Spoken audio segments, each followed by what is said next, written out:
You can't go back and go, should have done this, should have done that. You can't. So we might get a shot at them again next week. Bishop to Rook 9. Red Mountain win it.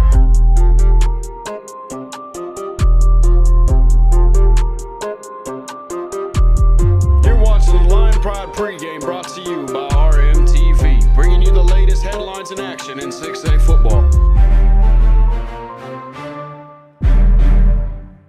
It's the game that was highlighted, circled, and underlined as soon as the schedule first came out. It's the Battle of Brown Road. We made it. It's a wonderful time of the year.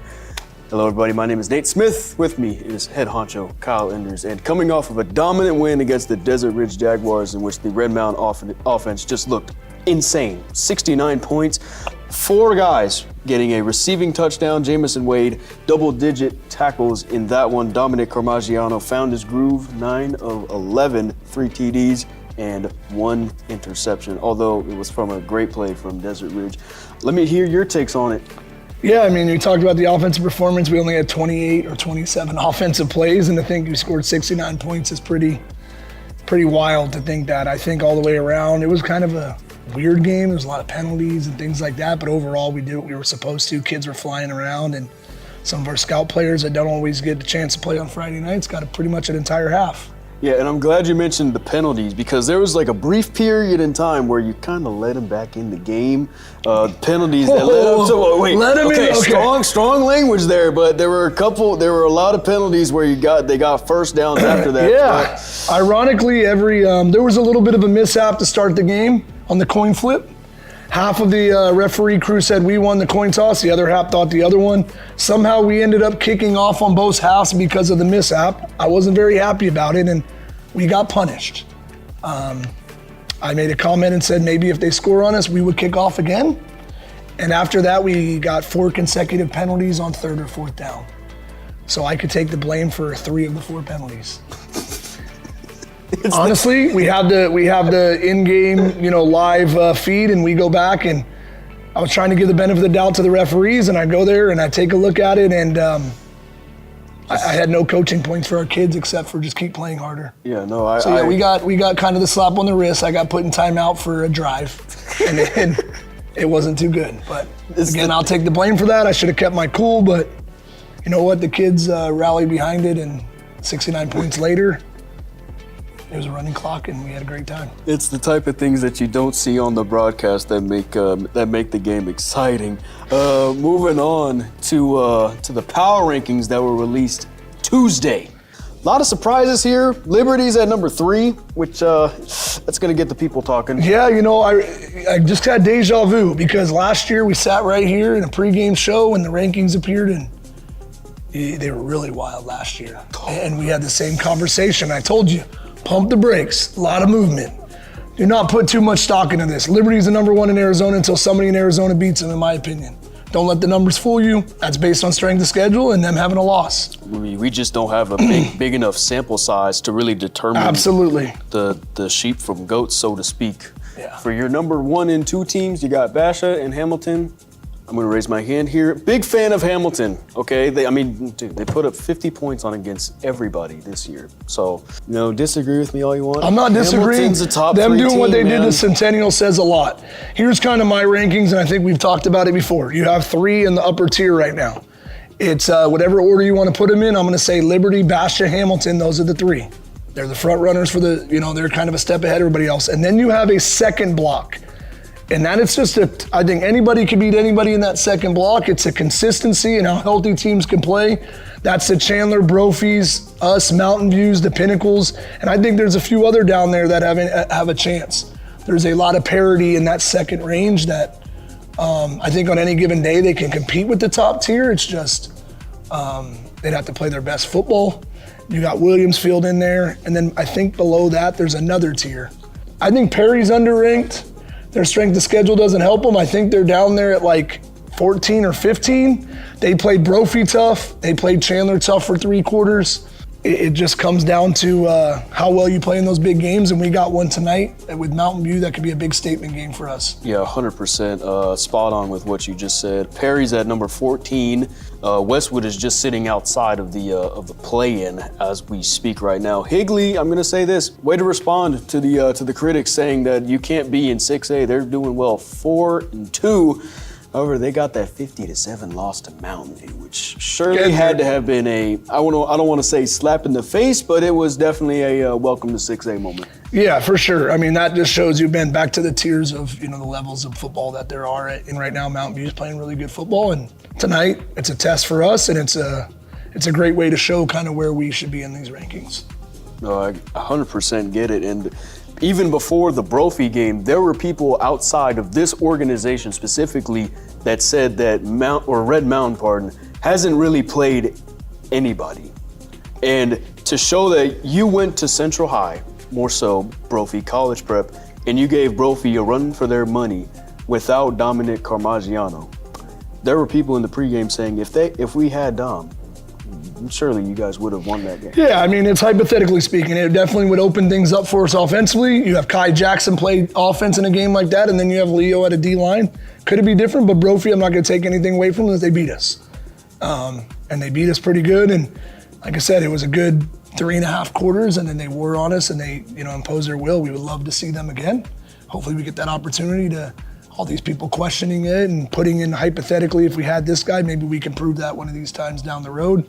Well, I gotta say, I like your chances of playing Brophy once again in the postseason. But moving on to pad level. So our pad level topic was one heavily debated by the coaches. We're doing sports movies again.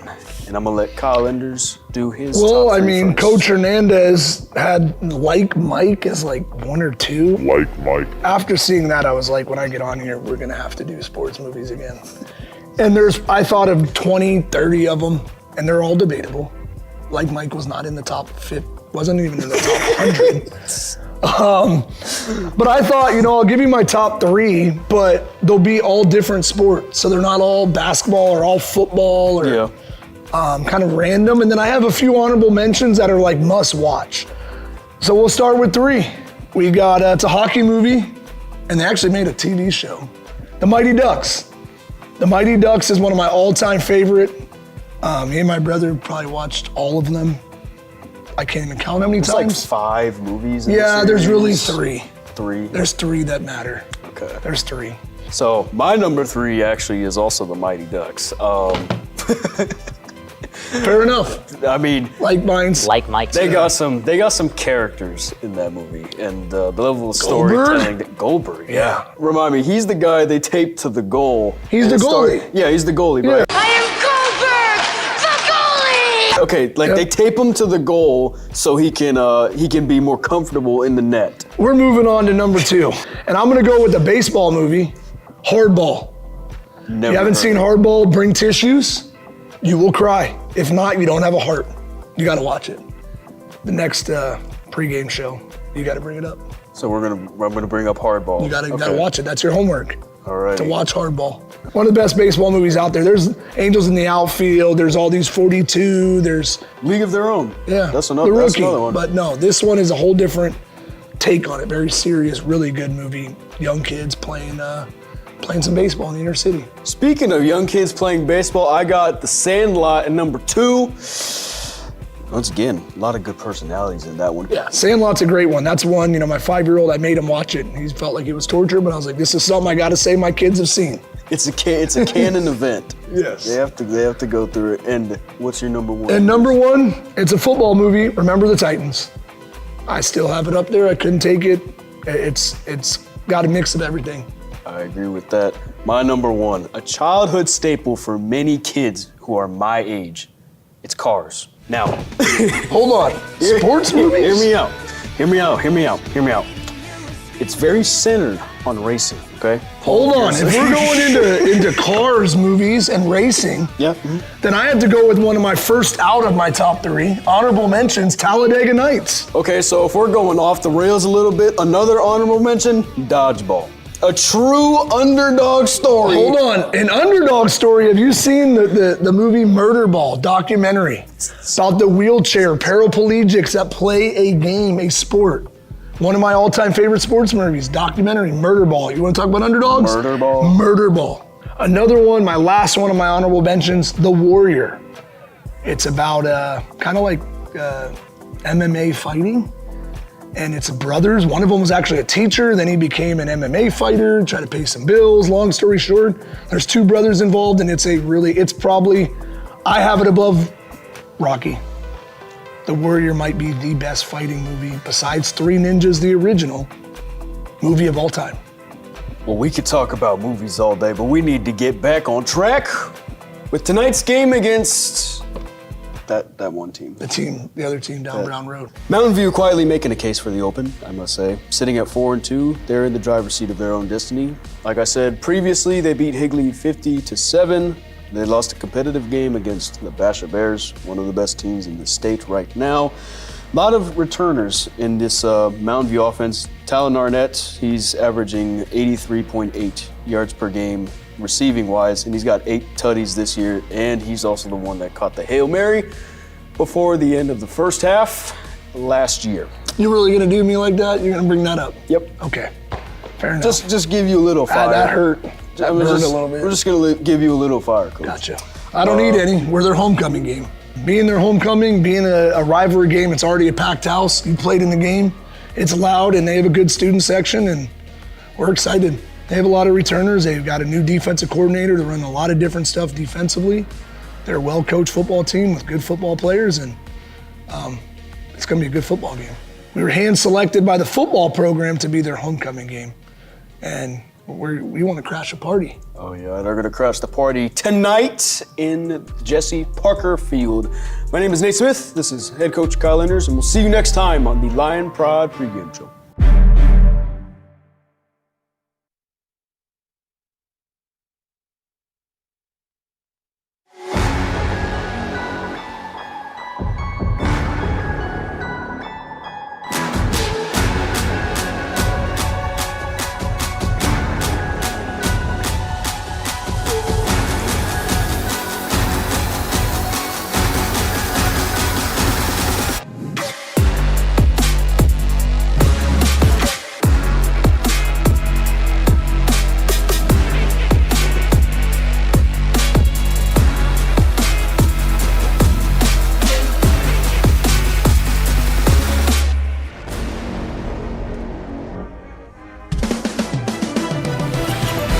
In 1989, the Battle of Brown Road was born, and it has quickly become the best rivalry throughout the state of Arizona, and we have the pleasure of calling that game tonight on RMTV. Alongside Nate Smith, I am Zach Warhack. We have Rome Katie down on the sideline, who we'll get to later.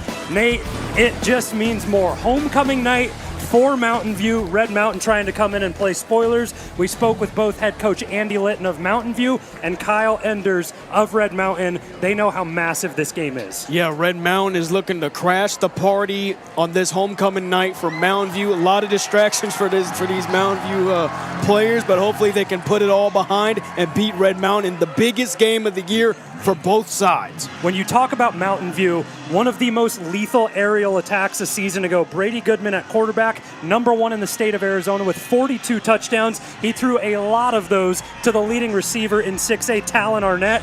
Those two still have an opportunity to connect tonight. Do you think that Andy Litton sticks with that aerial attack for Mountain View? Well, talking to Andy Litton before the game, he's going to take what Red Mountain's defense gives him. That means not being complacent, take the shots when you need to, run the ball if you need to. Ultimately, it all relies on what Red Mountain's defense is going to do. But we talk about this Red Mountain defense week after week after week. It's one of the best defenses in the game. They played great against Brophy, and I just can't wait to see what they do against a high-powered offense like the Toros. And I think certainly touching on that defense for Red Mountain, the key player you have to focus on, usually we speak of Jamison Wade in the linebacking core. Tyreek Cornett has taken the state of Arizona by storm as a defensive back, leads the state in interceptions. He's going to be tasked with locking down Talon Arnett tonight. Yeah, especially. And then looking towards the defensive line, you got Lysander Toa. You got them big boys up front. Who's going to step up and stop the run? Who's going to stop Coy Bodley in the backfield for the Toros? Well, a lot of history between these two teams, and when we spoke with Kyle Enders, head coach of Red Mountain, prior to the game, everyone on this field knows each other, right? You play against each other or you're on a team together in Pop Warner. Then you grow up, decide which high school to go to, and now the rivalry ensues. It's something that means more to all the players on the field. Yeah, and I want you to follow my instructions real quick, and people watching at home, breathe this in, because frankly, if we're being honest, this type of atmosphere you don't see anywhere else. I mean, this is a once-in-a-lifetime opportunity for these guys, and it's time we make the most of it here tonight. And it's something that everybody is going to cherish, a moment to play in this game. And these games in the Battle of Brown Road have had so many playoff implications year in and year out. We go to 2 years ago, ends the regular season with Mountain View beating Red Mountain, and then a week later they see each other in the playoffs. Red Mountain take them out, eventually head on to the 6A title game. I mean, the story writers went crazy that year. and then last year you had one of the final weeks, Red Mountain was pretty much open bound, and then they played Mountain View, and then the season kind of just fell from there for Red Mountain. On the side of Mountain View, however, it was en route to one of the memorable runs in Toro history. And we're going to talk a lot about that rivalry tonight. And for more on this rivalry, we go down to the sidelines. Third member of our team, Rome Cady. Welcome into the broadcast, my man. Yeah, thanks, guys, and especially with this Battle of Brown Road, and it's a lot of just different atmospheres going on right now, and this rivalry is really just. It's really just spread upon 6 miles of road, and I got a chance to talk with Coach Kyle Enders before tonight's game about how he would explain this rivalry to somebody who doesn't really know it fully, and he just said that it's really about getting this team going, and just really about getting this team going in terms of how we're getting this team going tonight. So it's a fun crowd tonight. I'm glad I'm not getting drenched here, and we'll send it back to you guys. Thanks, Rome. Appreciate it. The captains take the field for both sides right at the middle logo of Jesse Parker Field. And I feel like there's an opportunity here just to impose your will at the coin toss, Nate. Whether you defer or accept, we know that you spoke in the pregame show with Kyle Enders. A little confusion with the officiating crew just a week ago. Pretty much. I mean, it all starts at the coin toss. Who gets possession first? I mean, every decision in a football game is an important decision. You know, who gets to sit, who gets to start, who gets to receive, who gets to kick off, who's going to have their name called, who is going to step up and make a play for either team. Well, handshakes as of now at the midfield logo, but it's probably the final friendly thing that will happen between these two teams until that final whistle blows. 12 on the clock. The teams head back to each other to get pumped up, fired up, and we are just moments away from the Battle of Brown Road kicking off, and a season history for these two teams right now. Mountain View, a 4-2 record. Red Mountain sitting at 5-1, a perfect 1-0 in the 6A East Valley after a big game last week against Desert Ridge. As for Mountain View, those two losses come against two of the best teams in the state of Arizona. They opened against Liberty and then fell later in the year to Basha. You look at what Mountain View has played so far, you think they are the better team. Well, Red Mountain is equally as impressive. It took Brophy 4 quarters of hard-fought football to beat this Red Mountain squad, and they did it. And Red Mountain had Caleb Joe at the helm.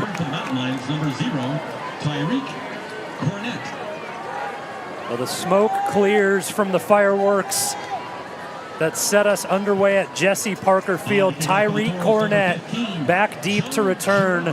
One of the best return men in the state of Arizona. As we get set to go, all the pregame jitters about to be flushed to the side after the first contact is made between these two teams. John Gerard, the senior, sets up to kick things off from his own 40 for Mountain View on this homecoming night. We are underway, and Tyreek Cornett has a chance. Gets under it at the 10-yard line, works to his right, makes a cut back, and Tyreek Cornett, the explosive return man, gets the game started for Red Mountain across midfield, and a cavalry of blockers. Tyreek Cornett all the way down to the 22-yard line to open the game for Red Mountain. We're talking about fireworks. Kyle Enders said it was about special teams, including Chris Andriadis. What a way to start the game. You start at your opponent's 21, and who else but Tyreek Cornett to get this game started with a bang. 16 seconds off of the clock for this Tyreek Cornett return, and you see just how explosive number 0 can be. All the way from New York a season ago, made his impact on this team immediately and has his fingerprints all over this game tonight through one play. Now Dominic Carmigiano, the senior quarterback, transfer from Chandler, has great field position and an opportunity to capitalize early for Red Mountain. What we got, they're taking King Robinson off the field for an equipment malfunction. My guess is it's going to be the mouth guard. We saw that with Tyreek Cornett when he was holding for Chase Pitzer last week against the Jags. Red Mountain's going to rock a heavy set early on. They go to the ground. Kai Jackson, coming off a massive game, picks up a gain of 4 on first down. And, well, he only needed to touch it 3 times last week against Desert Ridge to eclipse 170 yards and 2 touchdowns on the ground, including a 90-yarder all the way. Plus a shout-out from West Side Sports, one of their players of the game. This offense for Red Mountain having an opportunity to be explosive now that Carmigiano is in command. Back to the ground, and Jackson cuts back over the middle, stays on his feet, and they whistle him down. It looked like he was fighting for every bit of yardage there. Was able to stay up for a second, but they say the knee's down. Well, in the NFL, Kai Jackson would have walked into the end zone. Fortunately, high school rules, once you go down, even if nobody touches you, you're still down.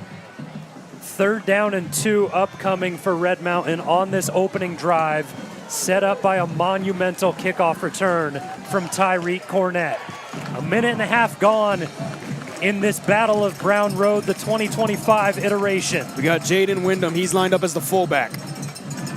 Hit on the backside of the play by Cannon Rabin, but not until Carmigiano picked up the first down and he paid the price. It's hits like this that just get a team fired up. Cannon Rabin laying the boom on Carmigiano. And are they going to rule him short of the sticks? It looks like it. Well, they have the down and distance marker behind the line of scrimmage. Kyle Enders barking at the officials to get the call, and we may have a word with one of our head officials tonight. Referee Rob Ferreira communicating with Andy Litton, and it's a holding call that goes against Red Mountain and backs things up outside of the 20. The ball now spotted at the 27. Overall, just not ideal. You can't have penalties in these sorts of situations. You start at the 21-yard line, and then you back it up. It's third and long now. You have it at the 27. Not an ideal situation for Red Mountain. They faced something similar to this in the Brophy game, where Tyreek Cornett had a long punt return, but was unable to capitalize with a touchdown. They need the 11-yard line to pick up a first down, and they've yet to air one out tonight. It's been all handoffs. That previous play will go down as a scramble for Carmigiano, and now our officials converge. 4 of them come together here, as I mentioned previously, led by Rob Ferreira, and he's talking with Chad Fulton and company right now. In a game of this magnitude, officiating crew wants to make sure that they have everything right. 1 and 49 seconds gone here in the first quarter on RMTV.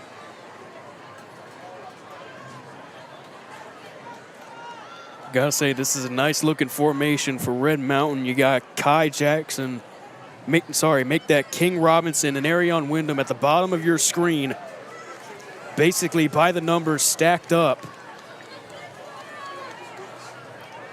Let's see if this Toros defense runs some sort of banjo concept, kind of trade-off routes, so to speak, if they do end up crossing over each other. Officials still taking a little bit of time to get things sorted out. You see the line of scrimmage marker previously said it was first down. Now they get it flipped back to third, and they move the chains back to where they originally were to start this drive prior to the penalty on third down from Red Mountain. Everything's sorted out, and it looks like we're finally good to go. Now we got trips on the far side. Carmigiano out of the gun, and the whistle to resume play.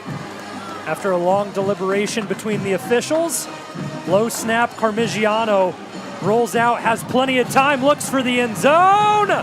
Overthrown, looking for Arian Wyndham, as well as Jay Williams in the vicinity. And that's a huge statement from this Mountain View defense on the opening drive. Yeah, just a way to bend and don't break. Missed opportunity there from Red Mountain. In all actuality, they really went backwards. The holding penalty just really set them back.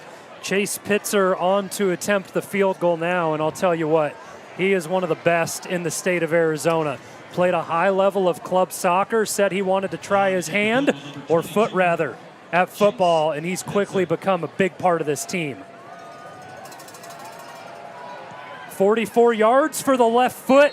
He can hammer it, and he puts it through. 3-0, Red Mountain on top off the opening drive, and points mean everything. There's another look at that Carmigiano bomb. Feel like that's just a little preview of what we're going to see later tonight. Well, that 44-yard field goal for Chase Pitzer is a career long. Previously, he hit from 35, but he is #1 in the state of Arizona in field goals, and he shows why on the opening drive of this game. I mean, that was just an absolute boot of a kick.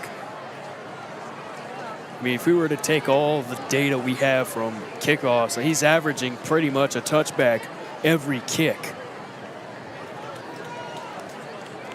Well, I can actually give you the exact numbers on that, partner. He's kicked off 37 times this season, 27 of those touchbacks.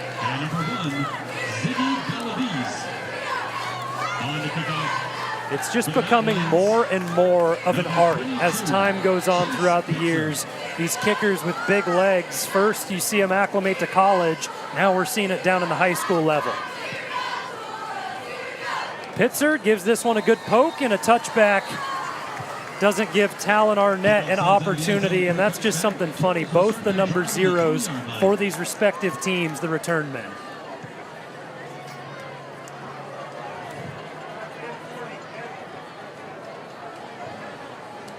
Just a coincidence, and here's another one. They both play corner. Zachary Galavis, a big part in Mountain View's run at the championship last year, ultimately falling to Centennial. We'll see what head coach Andy Litton, and his quarterback Brady Goodman bring to the opening drive tonight. Mountain View begin from their own 20 following the touchback, and they go straight to the ground with Goodman, and he has nowhere to go. Read quickly by this Red Mountain front seven. Yeah, that's just a good job at penetrating. Brought down by number 51, James McGee. We highlight this Red Mountain defense and some of those big run stoppers. James McGee has been great on the front four for Red Mountain throughout this year, and Jamison Wade, we all know the linebacker, can fill the gaps. Goodman through the air on second down, and he has Galavis. A big play and a first down for Mountain View as they move the chains out across the 40, spotted at the 44-yard line. Huge gain, and it's a type of gain that you really want out of your receivers. Hits them right kind of towards the middle there.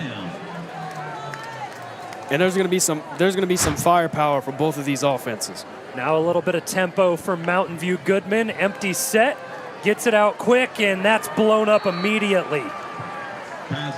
So Red Mountain give up a pretty big play, and they're able to settle back into the game as Mountain View go back-to-back to Galavis.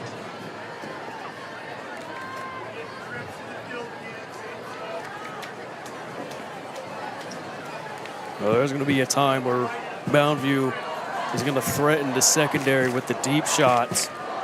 They go with the wide receiver handoff as Arnett takes it. They try to get their superstar involved, and Jamison Wade meets him immediately at the line of scrimmage.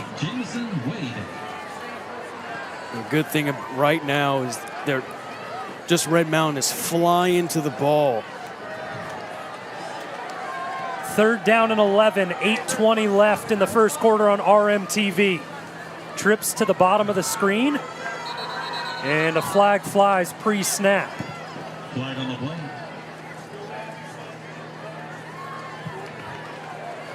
So a loss of 1 from the handoff to Talon Arnett, moves back 5 more after the false start, and Red Mountain got behind the chains with a penalty. Same thing happens to Mountain View on their opening drive.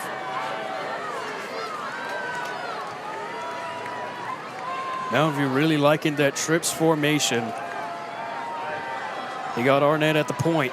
Goodman has time to step up in the pocket. He skates and dances around the line of scrimmage, and a hit close to the out-of-bounds line, but Cole Edmonds gets him just in time, and it's pretty much a mirror image of an opening drive for both these teams. We saw Dominic Carmigiano take a big lick on the opposite sideline, and now Cole Edmonds sets the tone for the Red Mountain defense. My, oh my, that was a close call. If you don't believe in deja vu, then that's a primary case right there. You just get the sense that this game is going to be explosive. Already a couple massive hits on the opening drive, and now Gerard back to punt. Good snap and close to a block. Punter goes down, and a flag flies.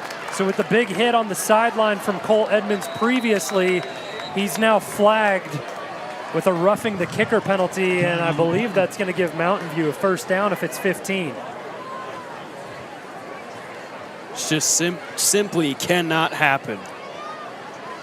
And now this is big time because it matters if it's running into or roughing.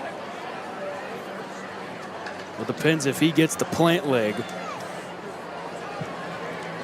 Roughing the kicker.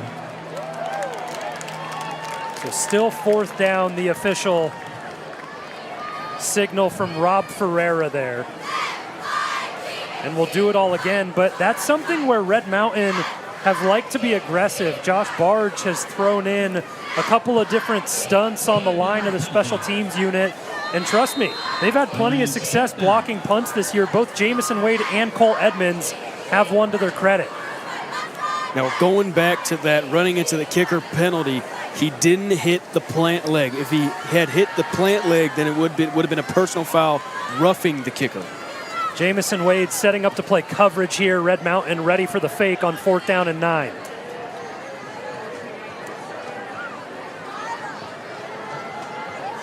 We'll see if Mountain View want to play some tricks around midfield. Clean punt, end over end, and Cornett tracks it down, lets it bounce for a second, but then scoops it.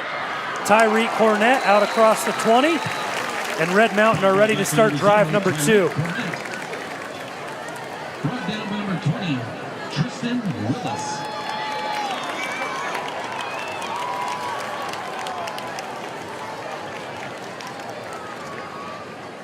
So the opening drive, the field position was the best that it could be for Red Mountain. Weren't able to capitalize with a touchdown, but they come away with points thanks to the Chase Pitzer 44-yard field goal. And now Dominic Carmigiano and company head out to their own 22 to begin this one.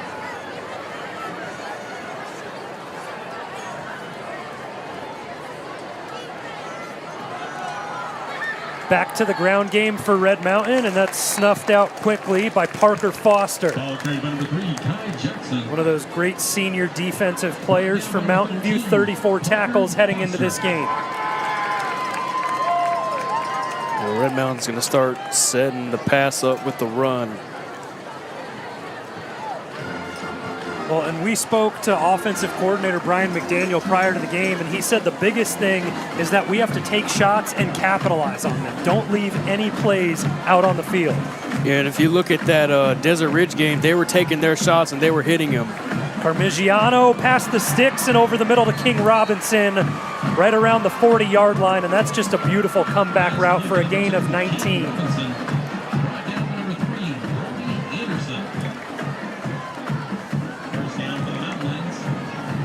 Yeah, just a 20-yard dig route, it seems like. Robinson does a good job at coming back to the ball, attacking the ball. 1st and 10 for Red Mountain from the 40, and the give is to Jackson, and he bounces outside. We saw him explode for a long one last week. Can he win the race to the end zone? He's in! 60 yards, Kai Jackson! Kicking it into high gear, Kai Jackson drives the Ferrari, and vamos a la playa. Kai Jackson wins the race, and he stays in bounds too. A moment of suspense, waiting to get the signal from the official, but Jackson able to punch it into the end zone, and he has been explosive for this Red Mountain rushing attack in back-to-back weeks. Unreal. His last 4 touchdowns have been above 50 yards. Pitzer stays perfect on the night. A 10-0 lead for Red Mountain. 6:19 left in the first quarter, and we'll step away on RMTV.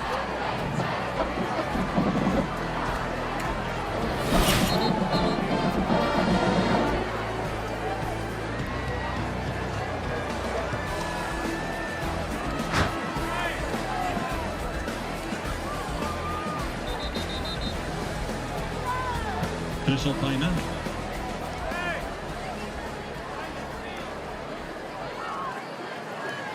A 10-0 lead for Red Mountain on the road in the Battle of Brown Road early on. And we head down to the third member of our team, Rome Cady, for what your experience on the sidelines. Yeah, thanks, guys. And of course, when you talk about this rivalry, it's one of the fiercest rivalries in all of Arizona high school football, purely because both teams are separated by less than 6 miles on the same strip of road. Number 0, Tyler Arnett. On to kick off for the Mountain Lions, number 22, Chase Pitzer. And Chase Pitzer gets ready to rock and roll and kick this one away. Our officials seem to be sorting out the ball on the far sideline. Want to make sure they have the right one, and you know how all that goes, Nate. You have your passing balls, your special teams, kicking, punting, everything's worked in differently. Got to grab a K-ball.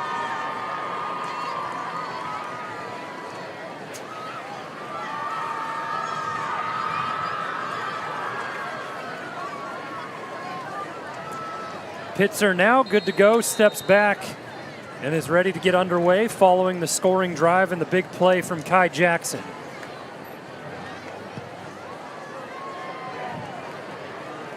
Another kick, another touchback for Chase Pitzer. It's the story of the season, story of the night.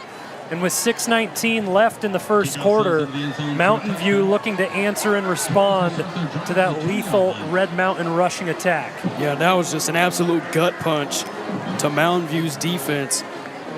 And if you're Mountain View's offense, you're looking to capitalize. You want to back your guys. You want to play complementary football. That seems to be the vocabulary word the last couple of weeks, but it's true. When defense goes down, it's time for the offense to step up, make plays, and make this game winnable for your team. Mountain View eager to get to the line of scrimmage and start the second drive of their night. They go to the ground game early and pick up a 5 on first down. And when we spoke with Kyle Enders prior to this game, he said that's something that they need to watch out for, because in all 4 of Mountain View's wins, they were able to run the ball. Great Coy Bodley with a nice pickup on first down. Yeah, the younger brother to Reese Bodley. There you go. Now a quarterback keeper designed for Brady Goodman, and he's met by Jamison Wade in the backfield as well as James McGee. And quickly, it's a 3rd down and short for Mountain View. Coy Bodley just stood up by Jamison Wade, driving him to the turf. Goodman under center, 3rd down and 3, and early movement on the near side of the field. That's the tight end, Max Germain, who will be called with the infraction And early on, other than a big play to pick up the first down in the first drive with Zachary Galaviz, the Mountain View offense has been stymied.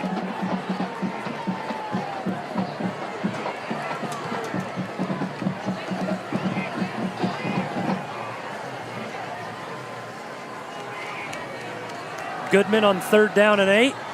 Back to pass, has a nice pocket, tries to escape it, but from the backside, coming home to pick up the sack is Leonidas To'a. He has 3 tackles on the season. All 3 of them are sacks. He's a 3 for 3 in that category. Let's look at the penetration on the right side of this offensive line. Leonidas just cleans up. Well, they get the Desert Ridge transfer, eligible to play on this team last week against his previous team, Desert Ridge. And as I mentioned, 2 sacks in that game, 1 tonight. And, well, it's nightmare fuel for Mountain View because Leonidas, he's not going anywhere, just a junior this season. Then you look at his brother Lysander. Oh, look at that. It's like a perfect spiral. Kicker takes contact again, but I think maybe a piece of that ball was taken by the hand of one of the pressure players, possibly Cade Gadare coming in to get a tip, or Cole Edmonds. There were 3 Red Mountain players in there, but it forces a short punt and good field position for Red Mountain. Yeah, the ball was tipped. There was contact to the kicker.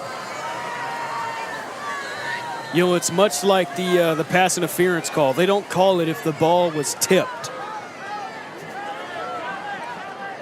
And Red Mountain has another opportunity with great field position to score.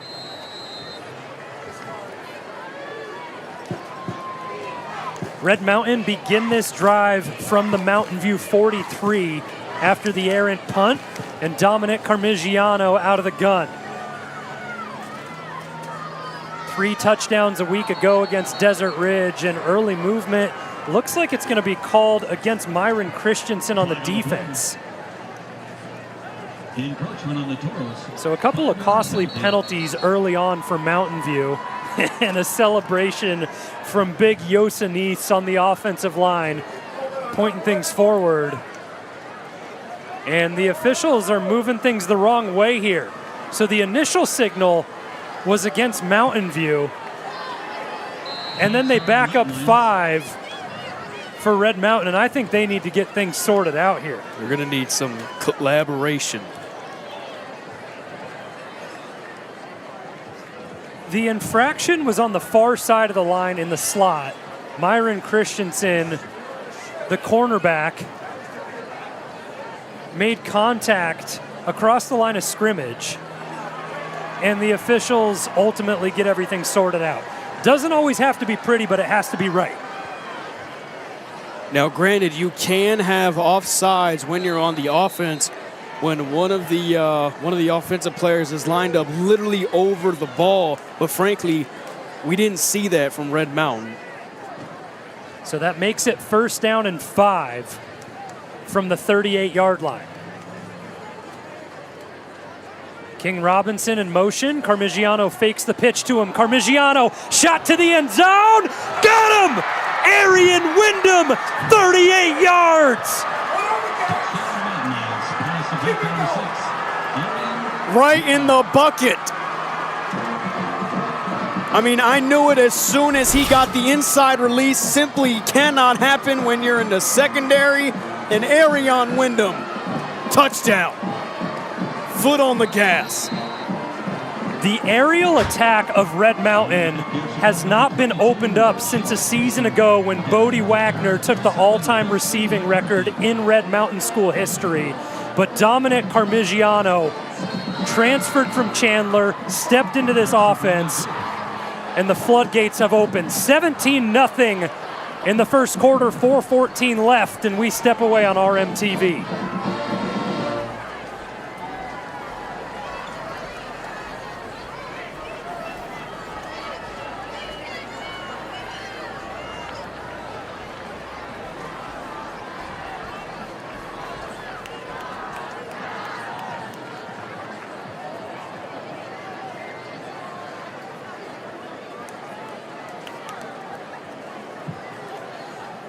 Back to return for the Toros, number 1, Ziggy Galaviz, and number 0, Talon Arnett.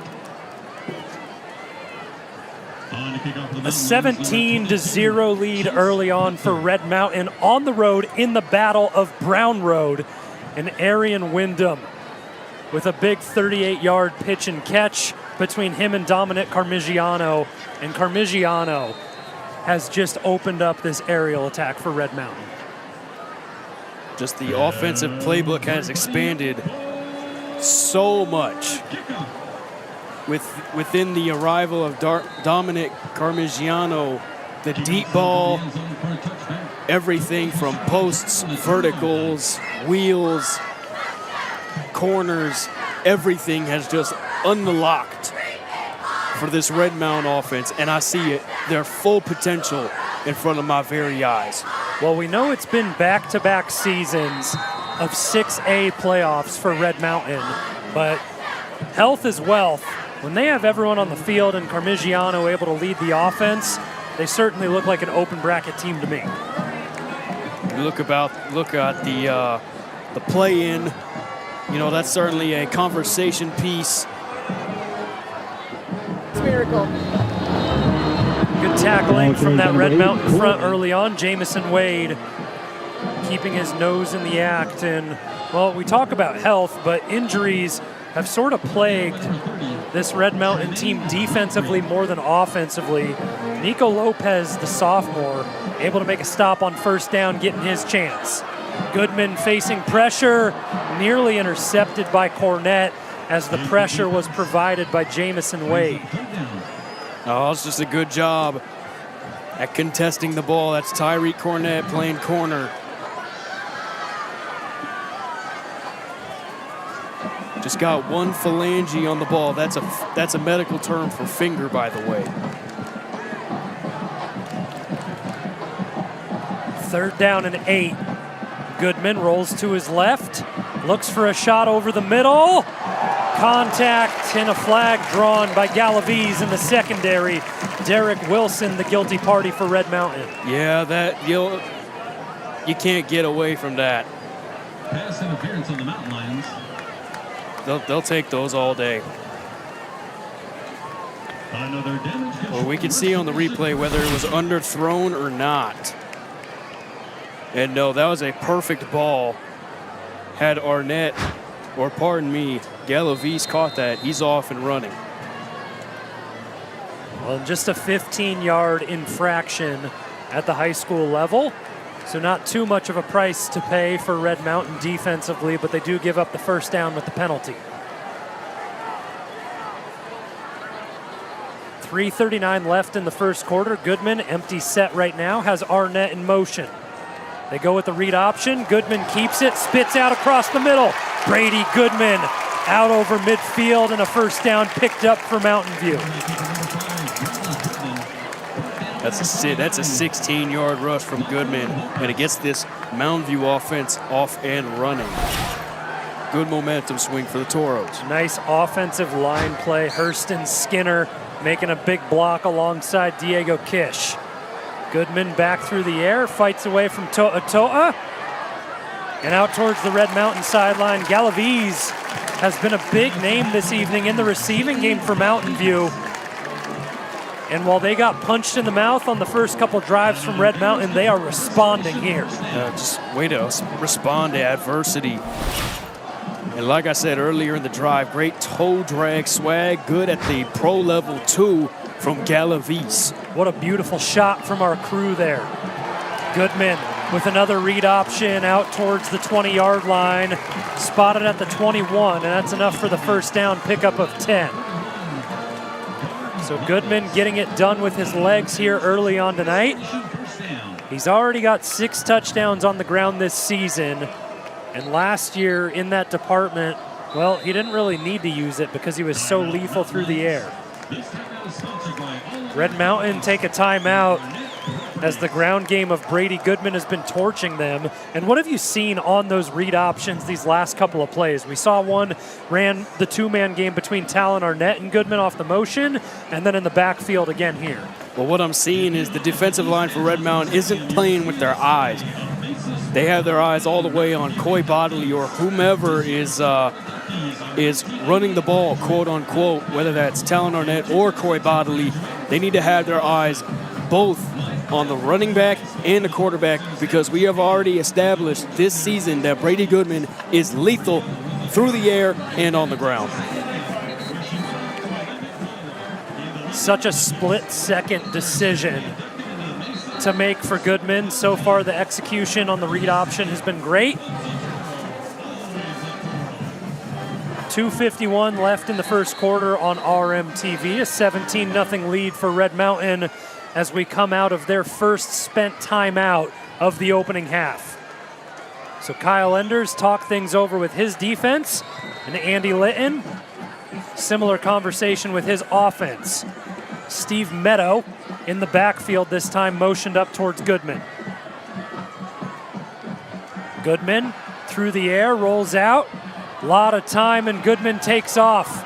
Arnett out in front to block, and Goodman goes out of bounds close to the 5-yard line. Looks like he's spotted right around the 7. So the drive continues, and a lot of it due to the legs of Brady Goodman.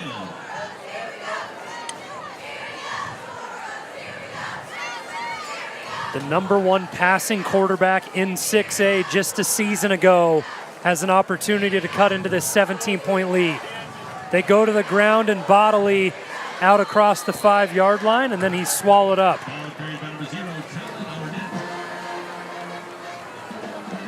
Derek Wilson, Miko Lopez in on the tackle for Red Mountain.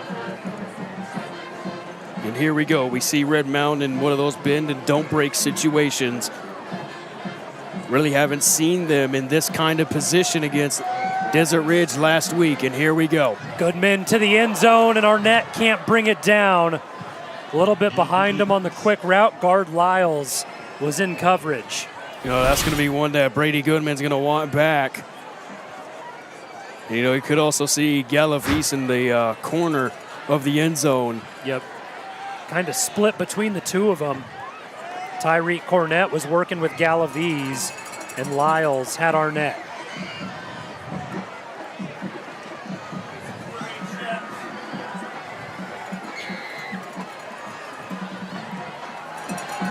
Goodman with the design keeper, and Brady Goodman free to the outside. An answer from Mountain View makes it 17-6. Pending the extra point, it'll be 7. Yeah, just way to respond from the Toros. I mean, they respond from a deep shot of Red Mountain, and that drive was all Brady Goodman. Well, while everything action-wise is happening on the green turf out in front of us, we could end up with a track meet tonight. These offensives primed to go back and forth, extra point, up and through, and with 2:06 left in the first, we'll step away on RMTV.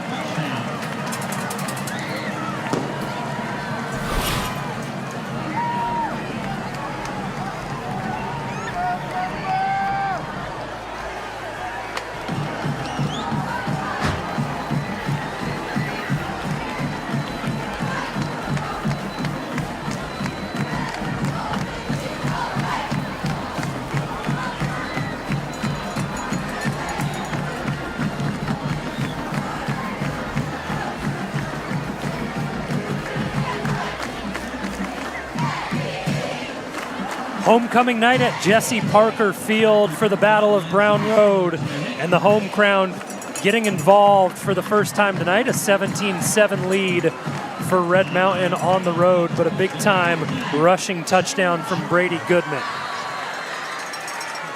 10-point game now. Tyreek Cornett back deep to receive. He'll look for it off the leg of John Gerard. Gerard puts this one into the end zone, and, well, Cornett's never happy when he doesn't have an opportunity at one, but Red Mountain, they'll take the ball at the 20. I don't think anybody is happy on that Red Mountain sideline when the kick goes into the end zone for a touchback. Because, you know, like you said in a previous broadcast, Tyreek gets the ball after a punt or a kickoff, everybody goes, oh boy.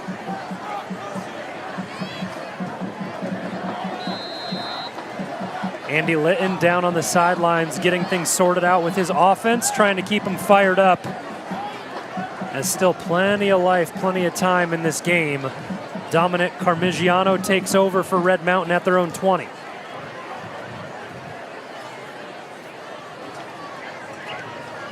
Carmigiano, quick out route, and he finds Wyndham, a nice cutback move and a first down. Gain of 10 for Red Mountain, and it's good to see that play kind of sorted out because we did see last week against Desert Ridge, Carmigiano threw a pick 6 on a very similar looking play. Down for the Mountain Lions.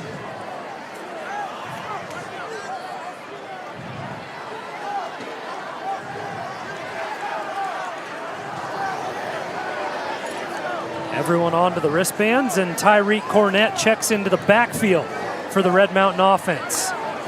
They swing it his way, and now Cornett in the open field, brought down by a beautiful tackle from Cash Skousen. And how about that? The two leaders in the state of Arizona in interceptions meet right there. Yeah, it looked like that one was going to get picked off too. Very similar to what happened last week.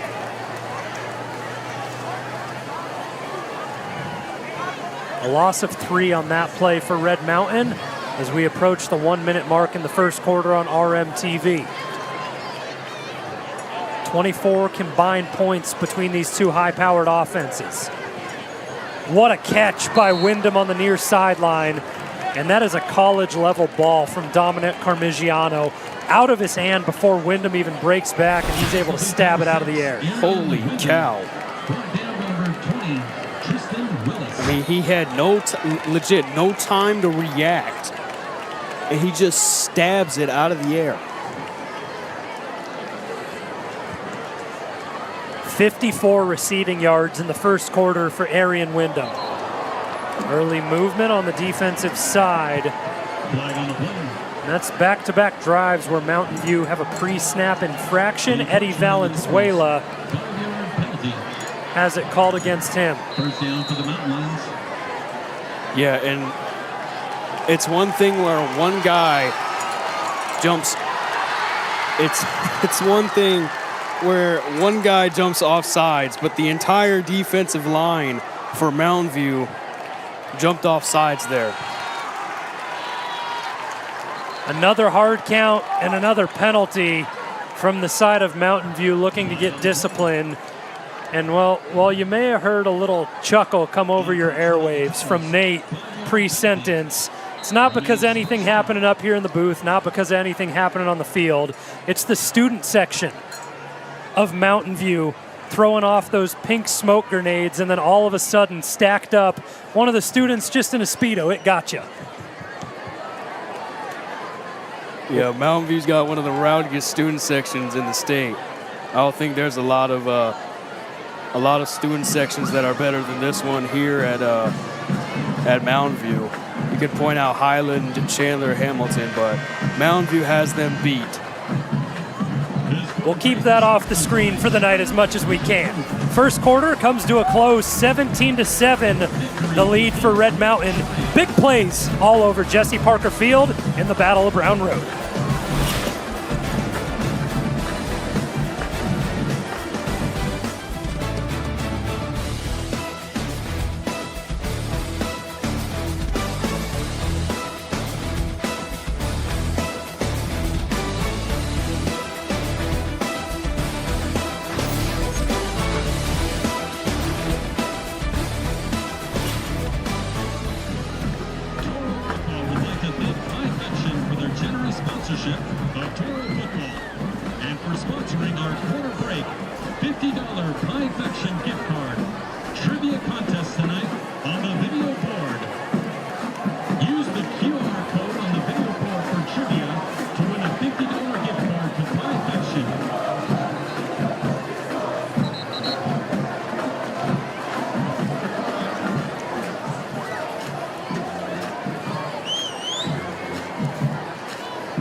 A 17-7 lead for Red Mountain on the road in the Battle of Brown Road as we welcome you back into RMTV.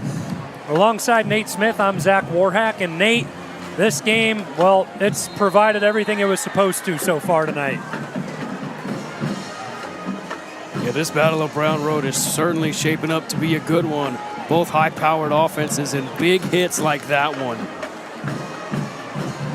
Red Mountain stay lethal with the rushing attack thanks to Kai Jackson. The spot's going to be close to the line to gain. They give him 4 yards.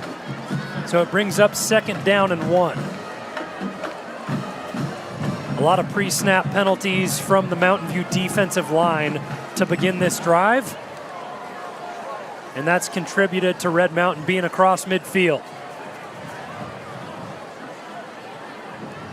Carmigiano goes with the check with me game, looks over to the sideline, and his offensive coordinator, Brian McDaniel. Back to Jackson in the ground game, and Jackson breaks a tackle, stays on his feet, and he just keeps churning.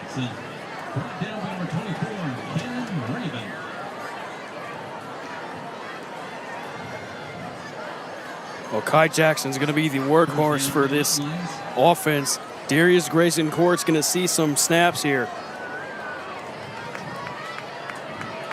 From the 39-yard line of Mountain View now, Grayson Courts shifts back and forth with Carmigiano. Carmigiano gets it out quick and finds Jay Williams on his home sideline, wrapped up quickly. And over on that sideline, we have our third member of the crew, Rome Cady. Yeah, thanks, guys. The Battle of Brown Road has been one of the fiercest rivalries in all of Arizona high school football, purely because both of these teams are separated by less than 6 miles of each other on the same road. This rivalry dates all the way back to 1990, and as you can see tonight is one of the premier attractions here in the East Valley. And Coach Kyle Enders said it best himself before last year's edition about how much this rivalry means to him, and he said that, quote, "I'd rather be dead than wear blue and red." And I also got the chance to talk with Coach Kyle Enders before tonight's game about how he would explain this rivalry to somebody who doesn't even know it that fully. And he said that, quote, "It's really about being, and the rivalry is just about one of the best Arizona football rivalries in high school, and it's not really close just based off of 2 things. The fact that it's been competitive for a long time and that everybody knows everybody. A lot of guys from both sides tonight that you'll see on the field have either played with each other or played with against each other in the youth football ranks. But guys, I'm just glad I'm not getting drenched here with some rain like I did with last week. So I'll just give it back to you guys in the booth and take it away. A big 1st down conversion there for Red Mountain. They were backed up 3rd and 6, able to get it done as we approach the 10-minute mark here in the 2nd quarter on RMTV. The compete level at an all-time high between these 2 teams. And we've seen a lot of pass catchers get involved early for Red Mountain. King Robinson, Arian Wyndham, Jay Williams, all in the stat line. Big play, Tristan Willis comes in for the hit. And yeah, I heard you gasping over there, Nate, and thought the same thing. That is the play that Dominic Carmigiano gave up a pick 6 a week ago, where it just doesn't get out quick enough. Oh, you know, I thought he was going for the ball, but looked like he was going for Jay Williams instead. Just an ill-advised throw. We didn't want a repeat of that part of last week. Kai Jackson in the backfield alongside Carmigiano, 2nd down and 10 from the Mountain View 27. King Robinson all the way at the bottom of your screen as Peevler motions.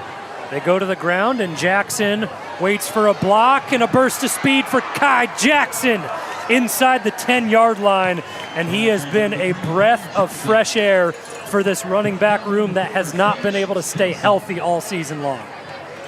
I mean, Kai Jackson just does a great job. If the hole isn't there, he goes to the outside.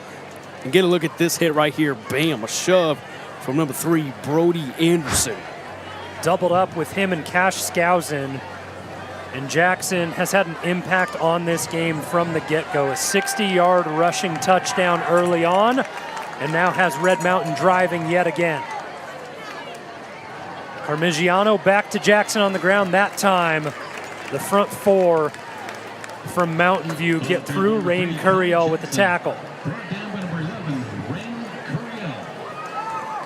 I mean, Kai Jackson is already nearing 100 yards this game.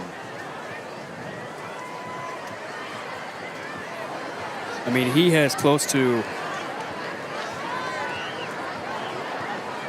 8 rushes. Second down and goal from the 8 for Red Mountain. Carmigiano under center. 2 tight end set with Peevler and Wyndham. The pitch goes to Jackson. Tries to follow some blockers, and he's met on the far side. Oh, fumble. And the ball is loose. This Flag. could be huge. No flag, just the ball, and this is a pivotal moment in the game. It looks like Mountain View has it. Oh boy. This is going to be one for the officials to sort out. And who else to come up with it but Parker Foster? Well, you talk about keys to the game pretty much every week. Every coach is going to tell you to win the turnover battle. Mountain View come up huge in the red zone. It's going to be a big, good shot right there from our camera guys.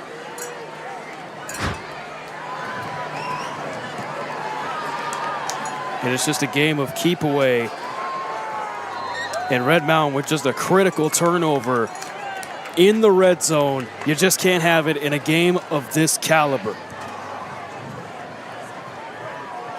Red Mountain still hang on to a 10-point lead, but they sure would have liked some points there.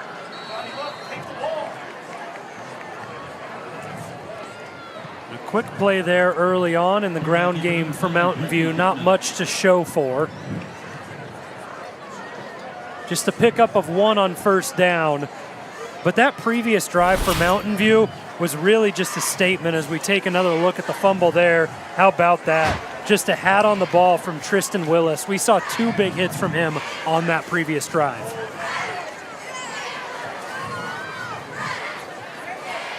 Goodman goes play action, takes a shot over the top, and a connection with Max Germain momentarily. Oh, it knocked it out. Derek Wilson. What a play. Oh, man. I mean, Germain opened things up, but Derek Wilson just makes a play on the ball at the end. Well, Germain never had it. This is like a peanut punch, if you will.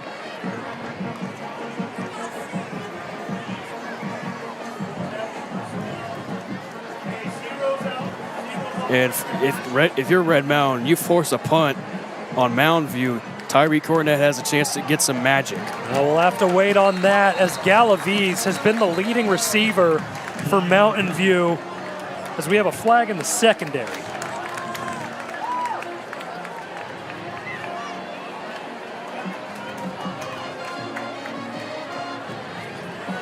All signs there point to it being against this Red Mountain unit.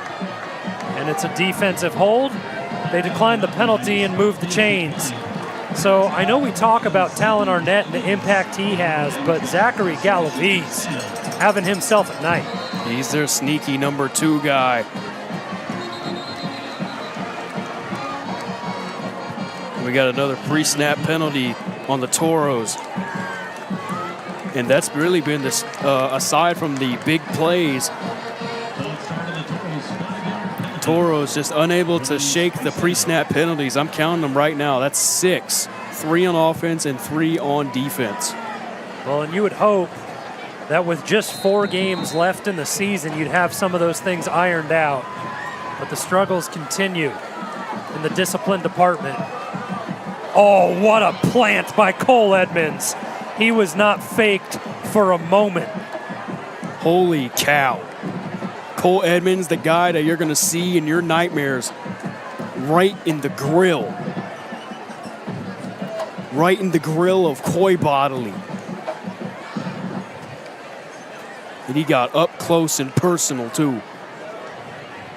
2nd and 14. Goodman rolling out of the pocket, tucks it, and goes out of bounds right around the line of scrimmage into the Red Mountain sideline. Leonidas Atoa in hot pursuit, has 1 sack already tonight. And that's a gain of 9. This now the 5th drive of the night for this Mountain View offense. It began at their own 8-yard line due to the Kai Jackson fumble. Goodman flips the shoulders back to Galaviz. Cornett makes the stop, but not until another first down picked up from Zachary Galaviz. I mean, it's a 3rd and long. And they give up another deep ball to Zachary Galaviz. Unreal. They fake the give to Arnett, and Goodman keeps it. Lopez off the backside makes the tackle after a pickup of 8. Last season in this Battle of Brown Road, Galaviz had 2 carries and 5 yards. A lot different of a game for him tonight. Just really blossomed into his role as a senior. Goodman looking downfield, dumps it short, and a first down pickup by Galaviz. It's like he has a magnet. Guard Lyles forces him out of bounds. But this is a monumental drive for this Mountain View offense. They pick up the turnover with the fumble from Kai Jackson, and they also kicked off to start this game. So they have an opportunity to double up, cut the lead to 3 with this drive if it ends in a touchdown. You know, with time ticking, and if you ask me, the time is on Mountain View's side. They have a chance to double up here. There's that motion. This time Arnett has the handoff, and Arnett right into the arms of Derek Wilson after a first down.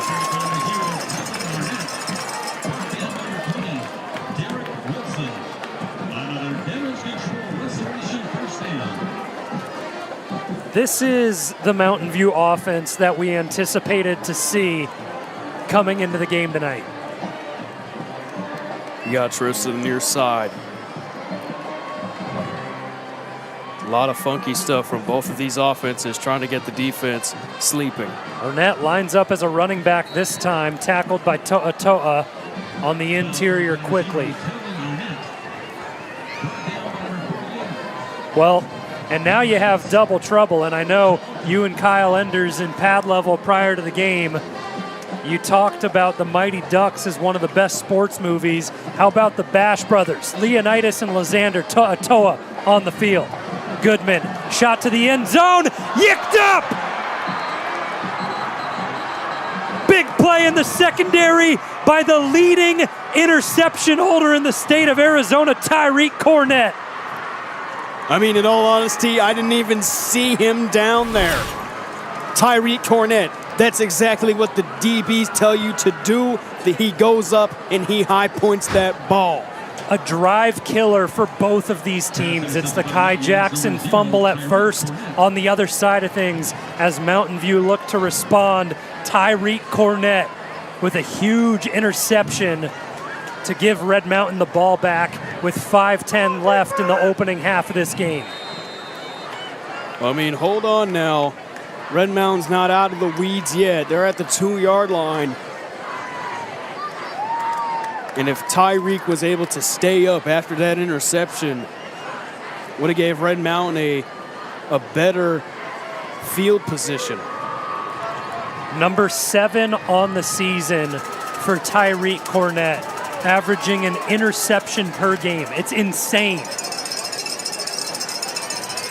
If you ask me, that sounds like my Pee Wee football days. Back when you were a Hall of Famer. Ooh, barely got back to the line of scrimmage. Yeah, that's almost, it looks like a loss of 1 for Darius Grayson Courts. And that is the wrong direction, especially when you're backed up in your own territory.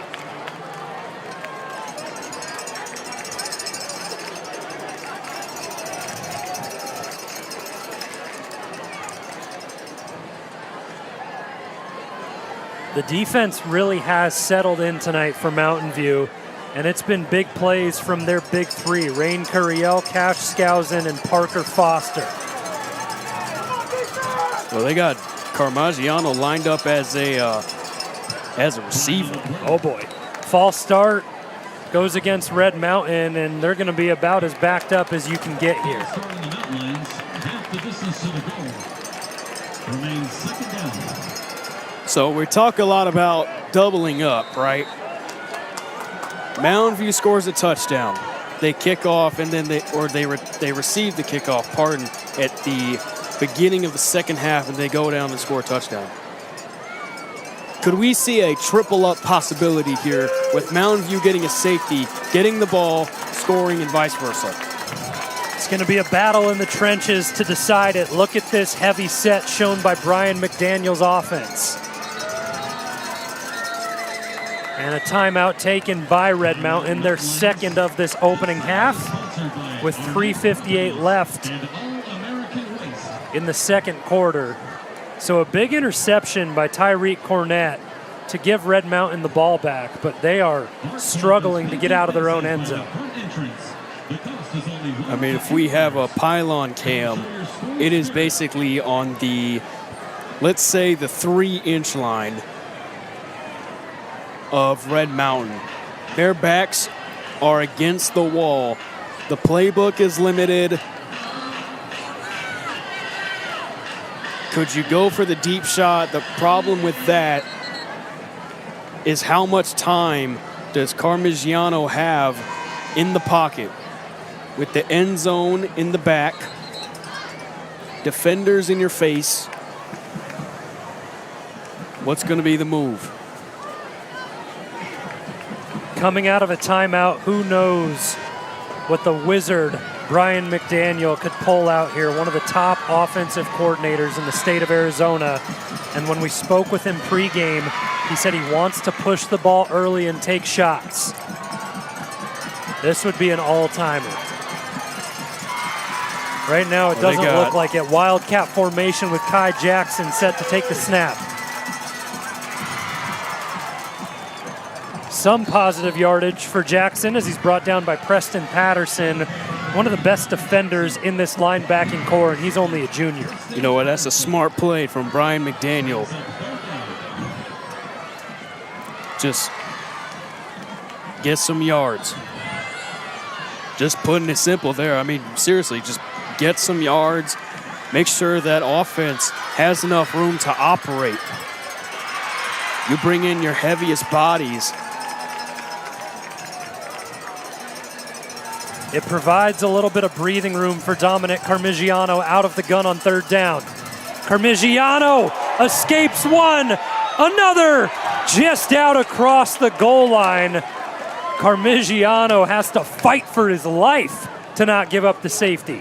I mean, Jackson Walker just frustrated that he didn't get the sack. How many tries? One. Had two hands on him, two.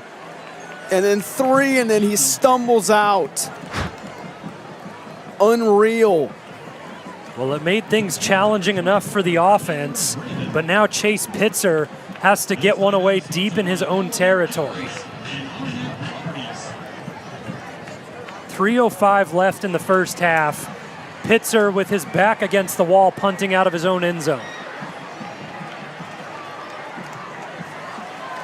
This is going to be a key moment for Jamison Wade and Cole Edmonds to pick up any pressure that gets through. I mean, either way, Mountain View is going to have great field position, and he doesn't get it. Pitzer floats it out to the 39, where it's received by Galaviz, and he has not been able to keep his hands off of the football tonight. A pivotal part to this offense. And, well, both teams have pretty much showed all their cards up to this point. Both offenses with a few big plays able to capitalize, punch things in. Each defense force a turnover, and now we're back to square one. Well, they need to play their cards right.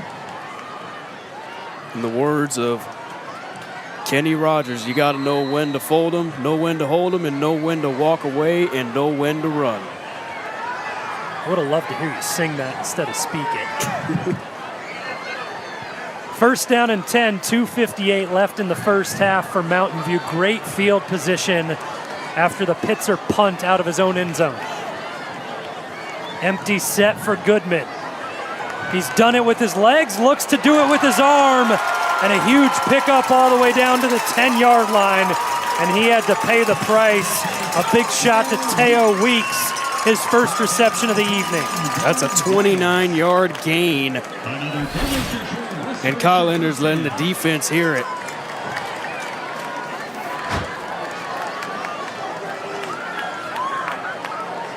And that was huge. Goodman, second play of the drive, stands tall in the pocket, evades the pressure, fires back of the end zone. Galaviz with the answer. That's just a big play from Mountain View. It gets them back into the game. And we're now looking at a 3 to 4 point game. Unreal.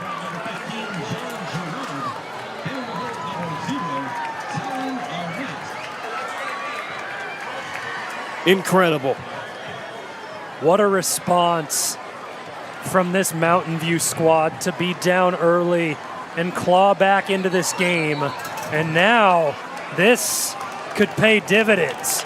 Pre-snap penalty on the extra point attempt, and rather than being down a field goal, the offense of Mountain View back onto the field for the 2-point conversion.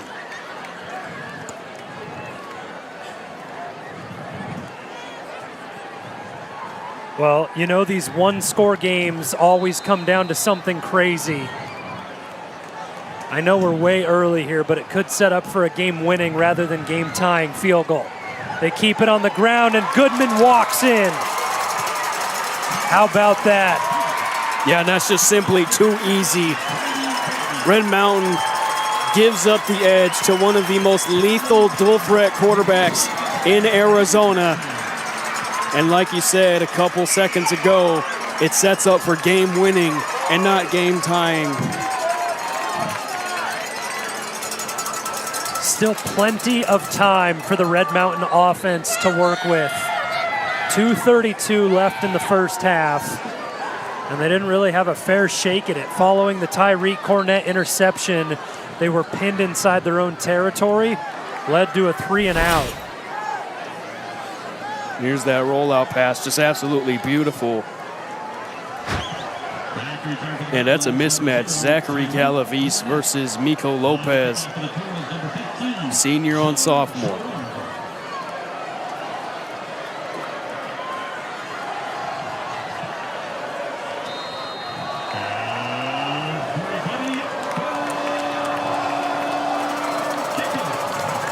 Line drive booted away, and Cornett won't have a chance at this one either. So back-to-back kickoffs result in touchbacks. And deuces are wild. Second quarter, just over 2 minutes to go, and the ball spotted at the 20-yard line following the touchback. Yeah, and in front of this capacity crowd, it's shaping up to be a great game. You got the student section overflowing to the stairs on the Mountain View side. And then on the Red Mountain side, the left side of the bleachers is packed. Whiteout Western, the theme for Red Mountain. Also a whiteout for Mountain View as well. Whiteout turned into the color rush for the Mountain View side. Carmigiano with the rollout and a fumble from Darius Grayson Courts. Oh boy. Red Mountain go with the razzle-dazzle. The handoff into the back of Darius Grayson Courts. That kind of wham-looking Statue of Liberty play. And Darius Grayson Courts never got it around to his front side, had it punched out. Yeah, they're going to run Wang here, and that's just a vulnerable position. And Zach Bingham just rips it out of there. And for that, in order for that play to work, there needs to be some more blocking up front for Red Mountain. Darius Grayson Courts needs time to get the ball back in the carrying position. Goodman immediately down to the 5-yard line. Teo Weeks, his second reception in back-to-back drives. And oh boy, things just went from bad to worse for Red Mountain.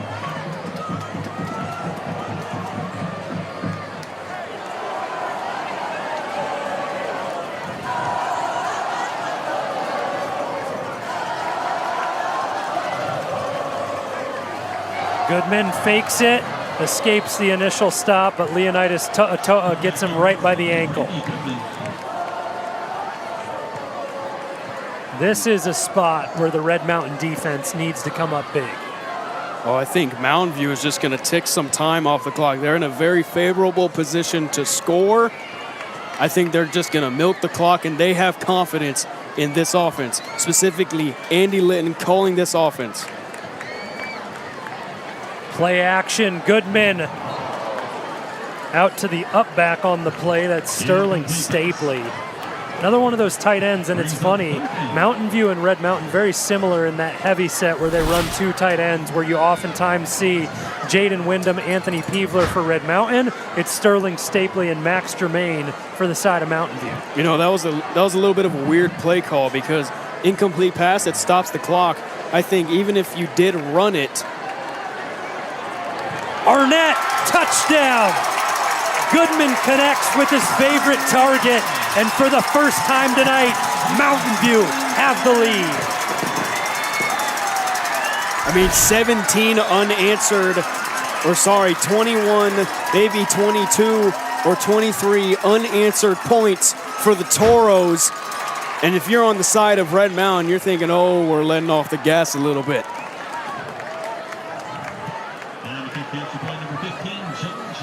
It was never going to be easy, and Mountain View battling back in the opening half of this game. Extra point up and through makes it a 4-point lead. 1:39 left in the first half, and we'll be back on RMTV.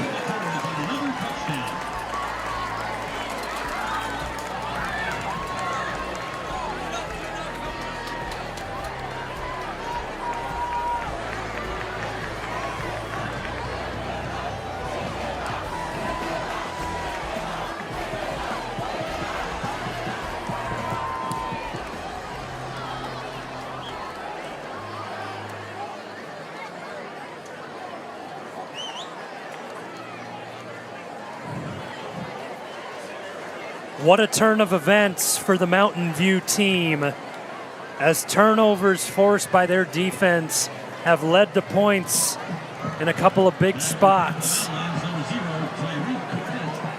And now they have the lead at home, homecoming night, 22-17 with 1:39 left on the clock. It's been 2 kicks in a row where Cornett has not had the opportunity at a run back.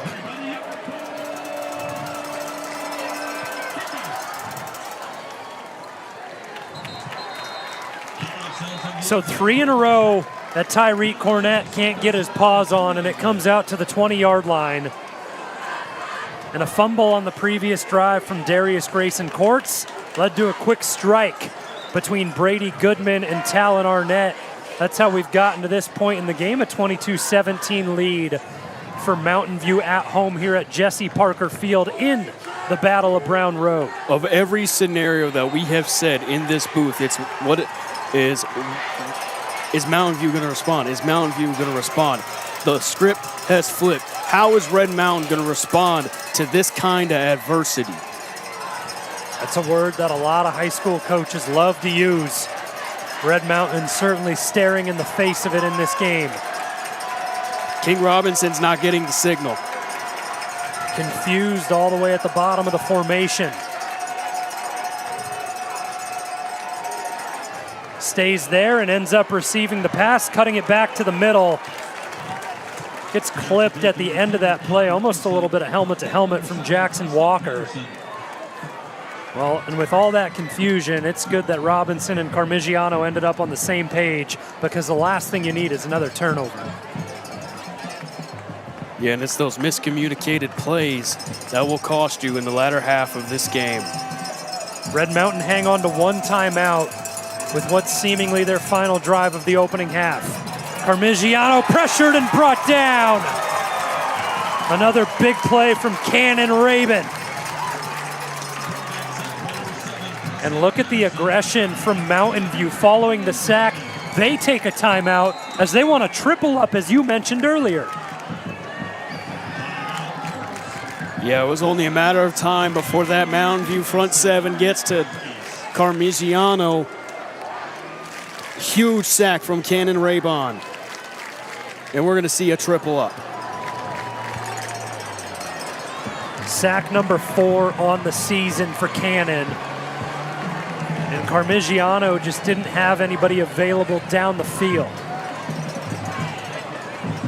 So it was off to the races early on for this Red Mountain offense. And now things have been settled down. And a large part of it is thanks to the Mountain View defense. It's not like Red Mountain are giving anything away. Mountain View are just making plays all over the field.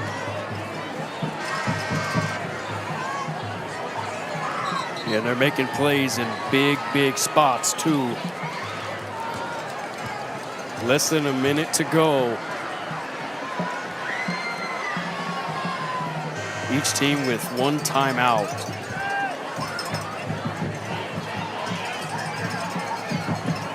And they got, looks like the Toros have Arnett, their premier pass catcher, on defense. Maybe to intercept the deep ball. You never know. 52 seconds left in the second chapter out of 4 in this game. 3rd and 13, Carmigiano underneath to Robinson. Not enough to pick up the first down, but it will be following the personal foul. Myron Christensen with a late hit, throwing King Robinson down out of bounds, and that is costly, as Mountain View spent a timeout previously with an opportunity to get the ball back. I mean, emotions are running high, and simply put, you just cannot do that. Well, and it wasn't Christensen. Christensen had the initial stand-up, but it was Cannon Rabin who made the personal foul infraction, and now things open up for Red Mountain. We could hear it all the way up in the broadcast booth, the sideline of Mountain View, not happy, exclaiming, "What are we doing?" Carmigiano rolls away from pressure, shot deep. Williams has gotten one tonight. That one broken up in the secondary by Cash Skousen. I mean, that was just a pretty ball all around, but even prettier coverage by Cash Skousen. Ball a little behind Arion Wyndham. Red Mountain's going to look for that later. Just a pretty moon ball by Carmigiano, and you want to hit him in stride. A fun route concept as Carmigiano rolling out with both Williams and Wyndham has an opportunity to go either level. Carmigiano quick over the middle to his tight end. The security blanket, Jaden Wyndham, with a big pickup of 16.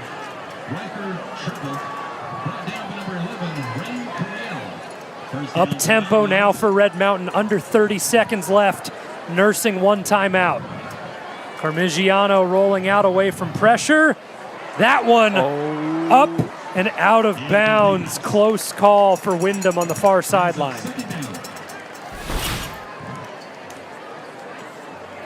Oh, just couldn't get one in. Oh, just a great effort there from Wyndham, though. Stops the clock with 18 seconds left. And, well, when we look at putting points on the board for Red Mountain, we saw Chase Pitzer's career long in this game already, a 44-yarder in the opening frame. So Red Mountain want to give him an opportunity, but I'll tell you what, seeing him in warm-ups, pregame, knowing what he can do, if it's a good operation with the snap and hold, he can hit from beyond 50. Well, you got to admit he didn't face any pressure, too.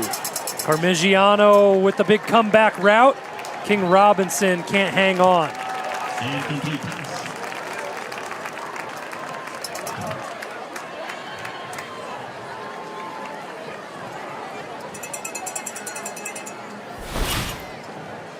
So Red Mountain would need the 35-yard line to make it a 52-yard attempt for Chase Pitzer, which would be 8 more than what he has as his career long.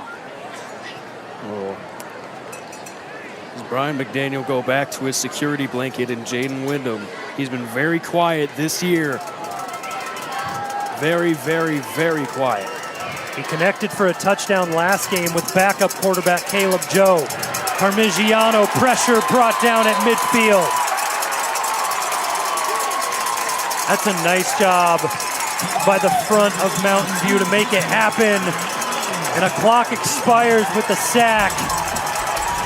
And Mountain View head coach Andy Litton is fired up.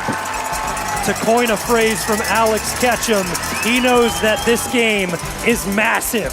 A 22-17 lead for Mountain View as we head into the half on RMTV. It's the Battle of Brown Road. We'll be back to finish this thing off.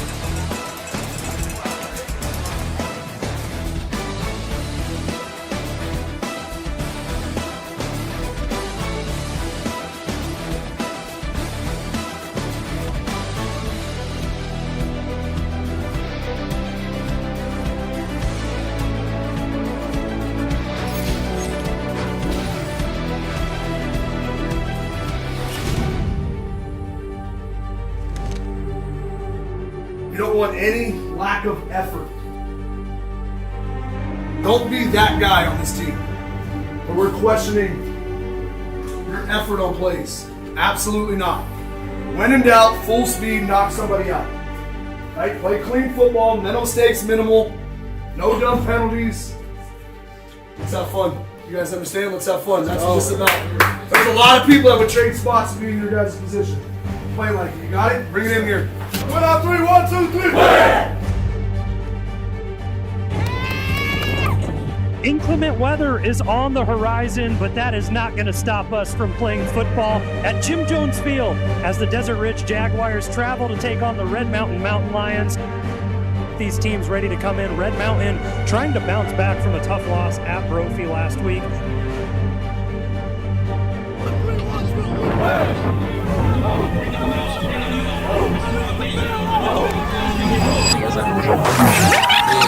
I'm at a rare tip. Tell them all just stand down to the cup goal and the stands clear. I've been out running, top gunning competition, they know who the man here. I can never fail, I can never fall, counted up without a cashier. And last year was real 25, I'm a fast on their heels. Built the last, never last, up the gear, hit the gas, I'm a mash till a meal. I can't be lacking till it's sealed, cause this too extravagant to chill. I ain't missing no games, road game, watch me bring it home. I lost a couple out here, it's a cold game, but I bounced back from it strong. We had it locked in for they known, it ain't no top 10, I'm the throne. This how you elevated without selling out, I kept it true to me, ain't never tested clock, now they like, who is he? Who am I? Never tired of running through a knot. Breaking pressure if you knew or not, cause I can never settle for another spot. Up the level, I'ma make it hot, but I never sweat them. Know they wanna see a king down to his knees, please, I never let him. This is destiny and I rise every time. All of the odds I defy. They say the eyes never lie, but look in the mind, see the prize.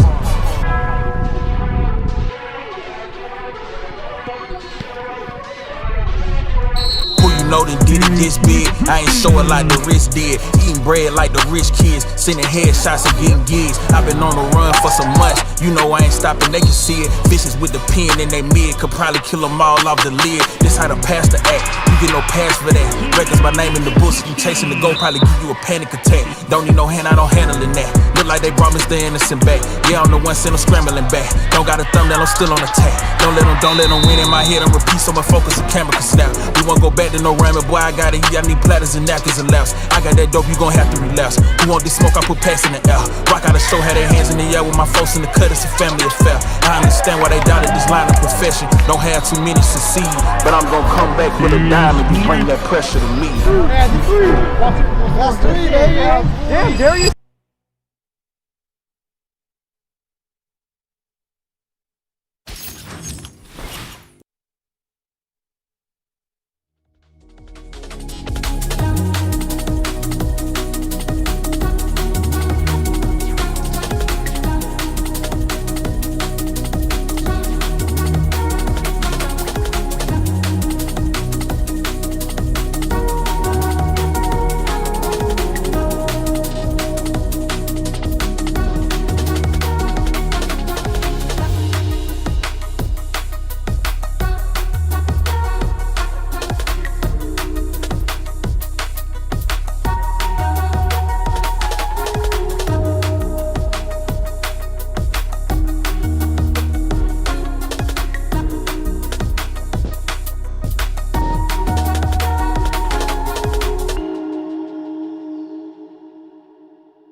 The Toro Marching Band is under the direction of Adam Resch and Stephen Tuneman.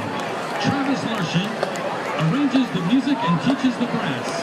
Wardell King is the percussion caption head. Corey Waite is the color guard caption head. Colton Johnson is the visual caption head.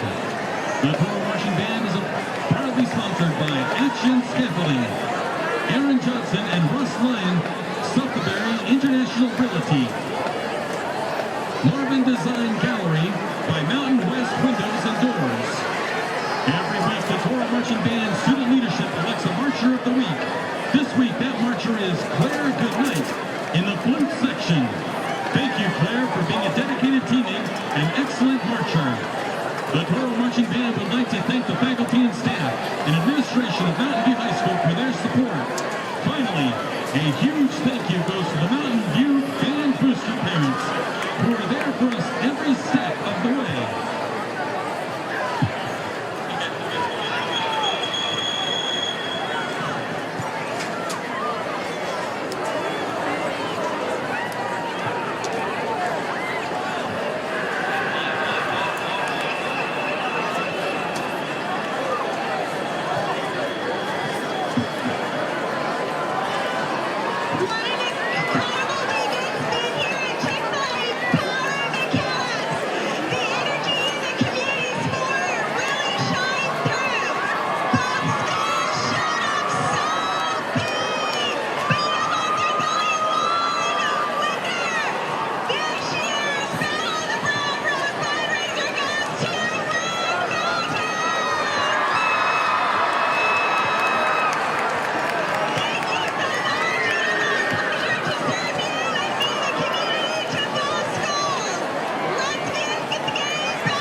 Ladies and gentlemen, Toro Football would like to thank Pie-Fection for their generous sponsorship of Toro Football and for sponsoring our quarter break and halftime break. $50 Pie-Fection gift card for trivia contest tonight on the video board. Get out your phones and scan the QR code for a chance to win a $50 Pie-Fection gift card.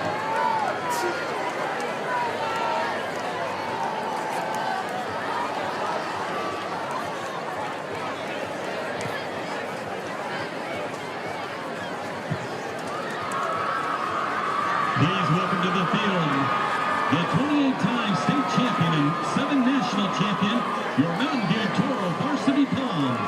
Introducing your Varsity Palm captains, Sophia Williams, Aaliyah Landro, and Kenneth Wilkins. A 22-17 lead for Mountain View at home in the Battle of Brown Road, and it has had a little bit of everything: offense, defense, special teams, and down on the sideline we have the third member of our crew, Rome Katie, with head coach Kyle Enders of Red Mountain. Yeah, thanks, guys. Here with Coach Kyle Enders, and as coaches, you're giving high fives to all the guys coming out of the locker room. You guys started off fast, but then Mountain View clocked that in this game. How would you assess your team in this first half? Yeah, man, we got to clean it up. Just got sloppy, got out of hand. We had all the momentum. We lost it on a couple big plays we gained with them, and then just turnovers. We got to be able to flip the field a little bit and make them go 80, not 40, and then just clean up things. What are those things that need to be cleaned up for you guys to get back in this game? The fumble, a couple penalties that took away a possible touchdown, turns into 3. 2 fumbles and then that, and then like I said, us getting backed up and not being able to get a first down to flip the field. Awesome. Thanks so much, Coach. Yeah, appreciate it. All right, guys, back to you. Thanks, Rome. Yeah, a big story of that opening half were those turnovers, Nate. I mean, we saw on the side of Red Mountain, Kai Jackson fumbled first at the 8-yard line, and then it was 92 yards the other way for this Mountain View squad as they end up punching it into the end zone. And then on the flip side of things, Tyreek Cornett with an interception that ended up pinning Red Mountain deep in their own territory, weren't able to get out from it. Yeah, just overall a lot of miscues from Red Mountain defensively, offensively, And Red Mountain was able to capitalize, or pardon me, Mountain View has been able to capitalize off of those mistakes. And if you're Red Mountain, you got to play a mistake-free second half. If you want to win this game and put everybody on notice or put this team on notice, you got to play a perfect second half. Yeah, calm, cool, collective. That's what you see from Kyle Enders right there on the sideline. He didn't show any signs of panic, really. He just said, hey, we have to iron some things out here. It's only a 5-point game. 22-17 is not unattainable, but that Mountain View offense does get the ball to start the second half. Yeah, and they have a chance to really make this into a two-possession game, and we've seen what Brady Goodman has done on the ground and through the air. He's been accurate. He's been tearing up the Red Mountain defense with his legs, and he's got a whole second half to go. Well, and you spoke with Kyle Enders prior to the game, prior to this week and the Battle of Brown Road happening, and you guys did a little segment that I love watching each week in the pregame, Pad Level. This week's topic was best sports movies, as you know and as per usual. I got to give you my top three, and I'm going to go ahead and dominate that man right there on the screen, Kyle Enders, as well as your list. So, at the number 3 spot, I am in unison with you guys. Mighty Ducks. Loved watching those movies growing up. They're some of the best. Fun fact for you guys at home, myself and Gordon Bombay, a.k.a. Emilio Estevez, we share a birthday together. May 12th, me and Emilio. Mighty Ducks, number 3. The number 2 slot that I can't believe you guys, because one of the greatest actors of our generation, not just the back half with Transformers, my favorite action movie of all time, but Invincible. Mark Wahlberg, Vince Papale, the story of him and the Eagles. How could we not have that on our list at number 2? And at number 1, you guys know I am a big puck head. I love football as well, but come on, Miracle on Ice. Team USA taking down Russia. Herb in the locker room yelling at the guys, getting them fired up. Gold medal? Come on. Miracle on Ice, number 1. And I'm not going to say a miracle is necessary, but trailing by 5 points here, Kyle Enders getting his guys fired up for the second half. What do you want to see on both sides of the ball from them, Nate? Well, I just want to see them come out with some fire. I mean, it's the biggest game of the year, minus the state championship, of course. But if you're on Red Mountain, you're thinking, how in the world did we lose this lead so quick? In a matter of minutes, it seemed like Kai Jackson was going to just score, and then all of a sudden he fumbles the ball, and then Darius Grayson Courts on that weighing handoff. He has the ball behind his back, and it just gets stripped away, and then the Tyreek Cornett interception. All right, we got some momentum going. Oh, wait, he's down at the 2.5-yard line, it seems like. Even when he high-pointed the ball, if he would have kept his footing, he's off and running. But for Mountain View, keep doing what you're doing. A 17-point lead for Red Mountain to begin the game erased. Chase Pitzer, the man ready to kick things away here to start the third quarter, responsible for the first 3 points of this game. And if I know anything about this Red Mountain squad, they are aggressive. Aggressive in the special teams unit. Josh Barge likes to pull out all of the stops.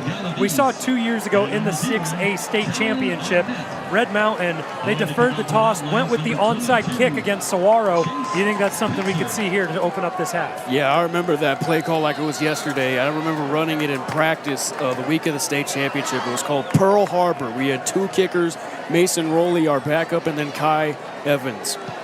This time, a tried and true kick through the back of the end zone. So Chase Pitzer has been perfect tonight in that department. And this Brady Goodman-led offense heads back out onto the field and will take over for the first time in this second half at their own 20.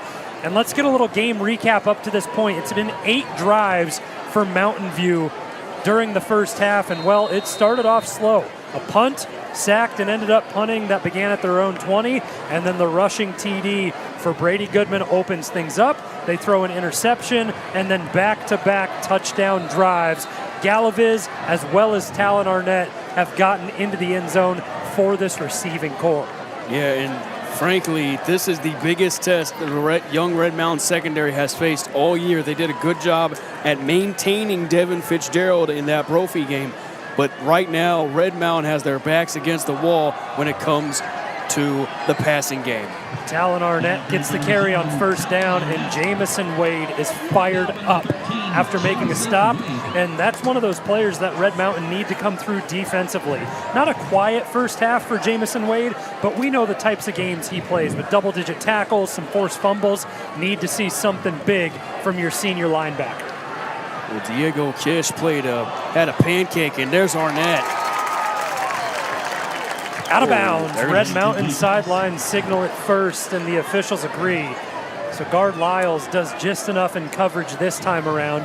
And let's talk about the next man up mentality that teams oftentimes have to take on. Well, guard Lyles, the definition of that. Chayton Jennings out with a broken bone in the leg. Guard Lyles steps in, has an interception in coverage against Devin Fitzgerald. The very following week, interception against Desert Ridge that went for 6. Goodman trying to escape and cannot. 2 of those interior players, Crew Vanderlinden and James McGee, in to make the combined sack. Oh, there we go. Nice pressure from Crew Vanderlinden and James McGee. Look at McGee, fired up. Make that Crew Vanderlinden, he's fired up.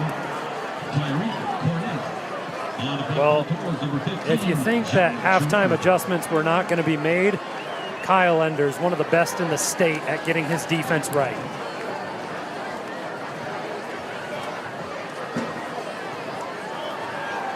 Mountain View set up to punt from their own 15 after receiving the ball at the 20 due to a touchback. This kick out towards midfield. Cornett muffs it! Tyreek Cornett was thinking about the return and shying away from contact. Loses the football, and Brody Anderson with the recovery. And that, in essence, is basically a 50-yard pass. And Tyreek Cornett, he tries catching it with his hands instead of his body. And that is just too easy for Brody Anderson, and Red Mountain shoots themselves in the foot. Quick to the line for Mountain View following the muffed punt. And they go right to the ground, and a little bit of room to work with. The pickup of 3 on first down for Bodley, and it is just an uncommon mistake and not something that you see Tyreek Cornett have happen. It looked like he was just trying to get away from the contact to be able to catch the ball and have a go at the return, and it almost would have been a little bit more comfortable to fair catch it and just hang on. Yeah, I think he was thinking, 2 things at the same time, backing up, just letting it roll, and catching it.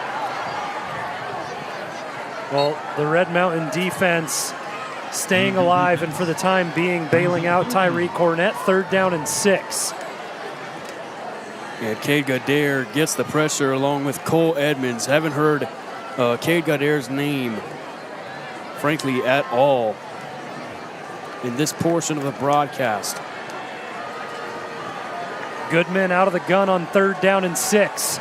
Rolls to his left, pressure gets home, and the pass incomplete. Galaviz, the intended receiver. And it's been 2 drives for the Red Mountain defense to start this second half that have shut out Mountain View. Good coverage by Cornett and able to respond after the mistake. Well, Cornett's going to get another shot at it. Just 2 quick 3-and-outs from this Red Mountain defense. They're giving their offense an opportunity. Can they capitalize? And as Ted Lasso would say, Tyreek Cornett needs to be a goldfish here. Short-term memory, forget that mistake and be ready for this next play.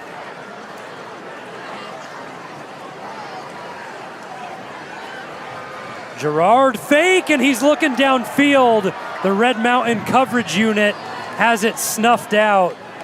Well, that got exciting for a second, but the Red Mountain special teams unit well prepared and disciplined. Yeah, I got to say, how about that pass pro from the punt team? He had all day to throw, John Gerard.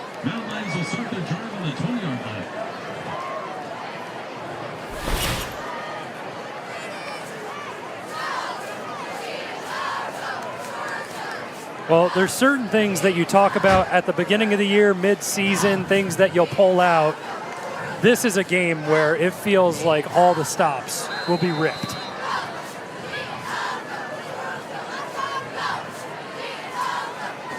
Now it's Dominic Carmigiano's first look of the second half. They go with the quick out route. Wyndham can't hang on. It hasn't been a problem up to this point in the season. But Dominic Carmigiano, he certainly has some of the top arm strength in the state of Arizona. Yeah, he can really let it rip. And you said last week the ball just simply comes out different, as opposed to Caleb Joe, who was slinging the rock for 5 weeks, led them to this 4-1 record with their only loss to Brophy. Back to the ground, and Kai Jackson fights forward out across the 25 for a gain of 6. Kai Jackson brought down number 9, Zach Bingham. And that's really the balanced attack that Red Mountain looked to have. Set things up with the run and open it up through the air. Tyreek Cornett substitutes in on offense for Kai Jackson.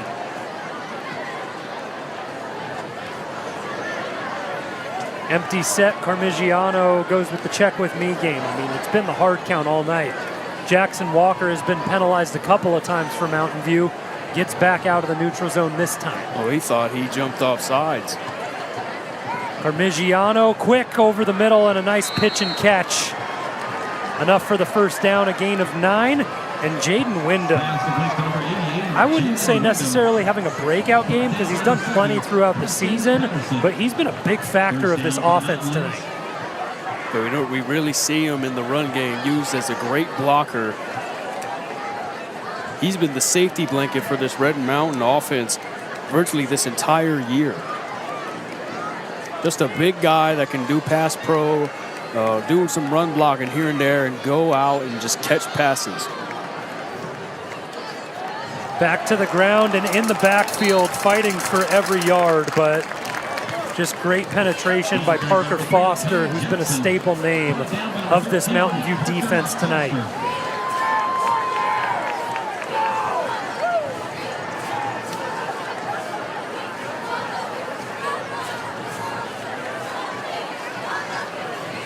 What an ability, but from Kai Jackson to be able to get back to the line of scrimmage and bring up a 2nd down and 10.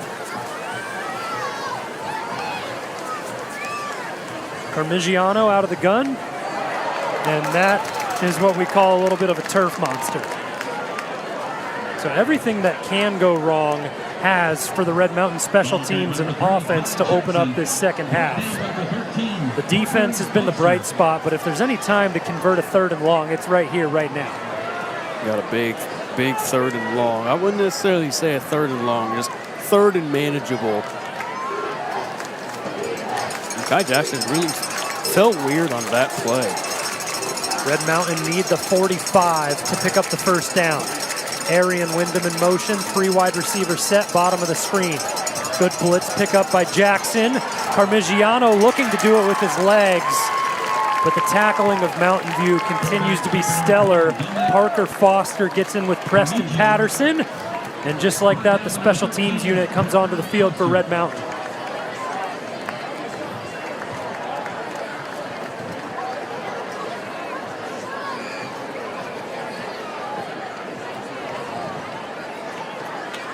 I gotta say, great block on by Kai Jackson on that previous play. And he's really a do-it-all kind of back. He can block, he can, run the ball. That's what you really want out of your running backs. What a kick by Pitzer. Received at the 28-yard line by Galaviz, and he's spun out of bounds by Cole Edmonds.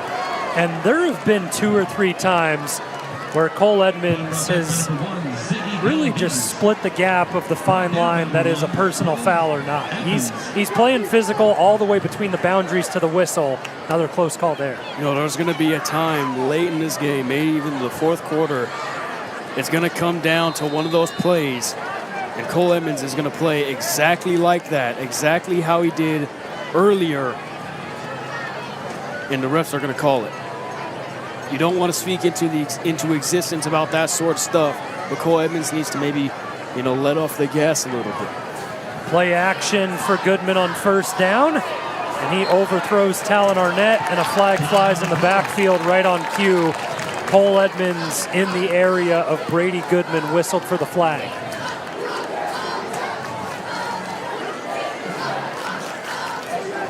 Well, Brady Goodman was lying on his back, and Cole Edmonds lays into Goodman. It was close to being timed up. Another damage control restoration first down. A tough break there for the Red Mountain defense. This now the third drive of the second half for Mountain View. With 6:07 left in the third quarter, a 22-17 lead is what they hang on to in the Battle of Brown Road.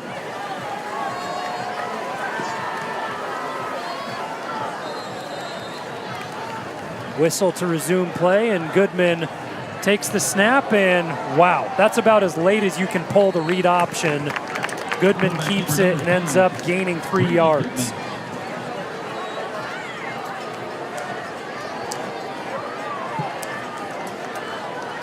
Gain of 3 on the play brings up second down and 7. It's really been a successful part of the rushing attack for Mountain View tonight, that kind of two-man game between Goodman and Bodley. Yeah, Brady Goodman's been carrying the brunt of the workload in terms of rushing the football. The read option is favoring Mountain View. Bodley has the give and gets close to the 43, marked at the 44-yard line of Red Mountain, and it makes it 3rd down and 3. Running it up tempo. Goodman tries the hard count this time around, but the Red Mountain unit stays disciplined. Handoff, Bodley, spun out by Jamison Wade. He gets to the backfield, hangs on to make the tackle, and he has had a big start to this second half. Well, they're going to go for it. And in a game of this caliber, I don't see why not. A loss of 2 on the previous play as Jamison Wade make the stop in the backfield. Check with me, Goodman goes hard count, all earmuffs for Red Mountain.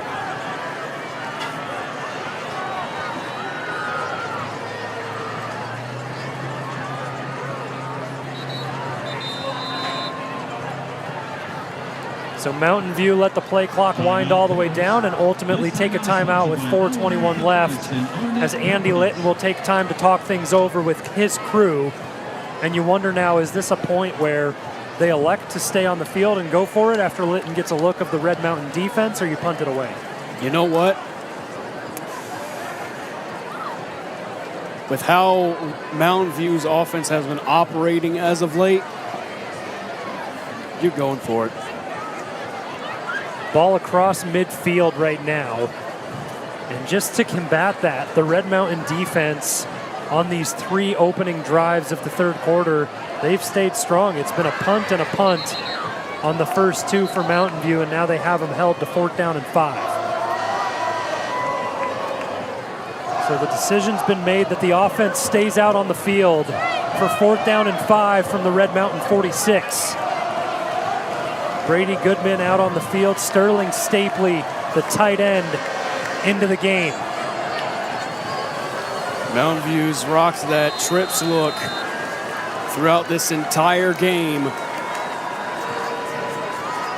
Goodman back to pass over the middle, broken up.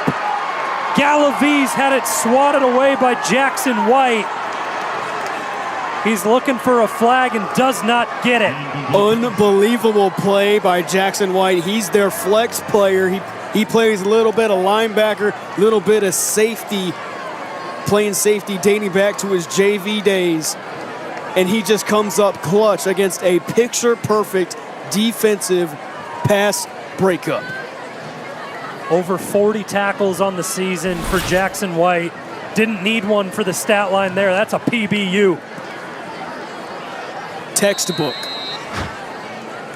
It gives Red Mountain stellar field position to begin their third drive of the half.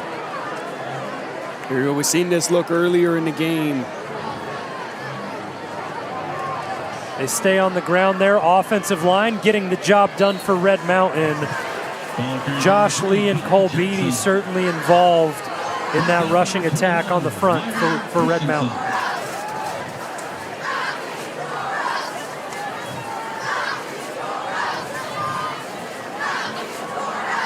Parmigiano goes quick. Wyndham gonna have to make a couple miss, and he does just that. A gain of 1 after it looked like it could have been a loss of 4. Pass to play for number 6, Arian Wyndham. Brought down by a host of Toros. Yeah, that's just a scary play call. It's like we have an injured Mountain View Toro down on the field. Athletic trainers for tonight's game under the direction of Maxie Livingston are Katie Tough to see the number from up here in the broadcast booth, but both teams will have the opportunity to talk things over as far as strategy is concerned for this upcoming 3rd down and 1. It looks like Brody Anderson. And that's big. He was huge in the special teams game, the one that recovered the muffed punt from Tyreek Cornett. He's been a big part of this defense all season long as well, and a majority of last season also in this matchup. 5 tackles and a tackle for a loss a year ago. So 3:34 left in the 3rd quarter, 22-17 lead for Mountain View. And that gives us a little bit of time, Nate. We can kind of discuss some other things going on throughout the state of Arizona. I know that you're always tapped into big games, rivalry matchups all over the place. What's been happening in AZ tonight? Well, let's start out with the Thursday night matchup of ALA, Queen Creek, and Queen Creek. Kind of this newfound in-town rivalry. Tate Reynolds did not play in this game. That's going to be a huge part of this one. ALA Queen Creek Patriots 41 and the Bulldogs of Queen Creek 8. Dominated. Pinnacle and Hamilton, 2 high-powered teams. Hamilton is leading 25-7 over the Pioneers.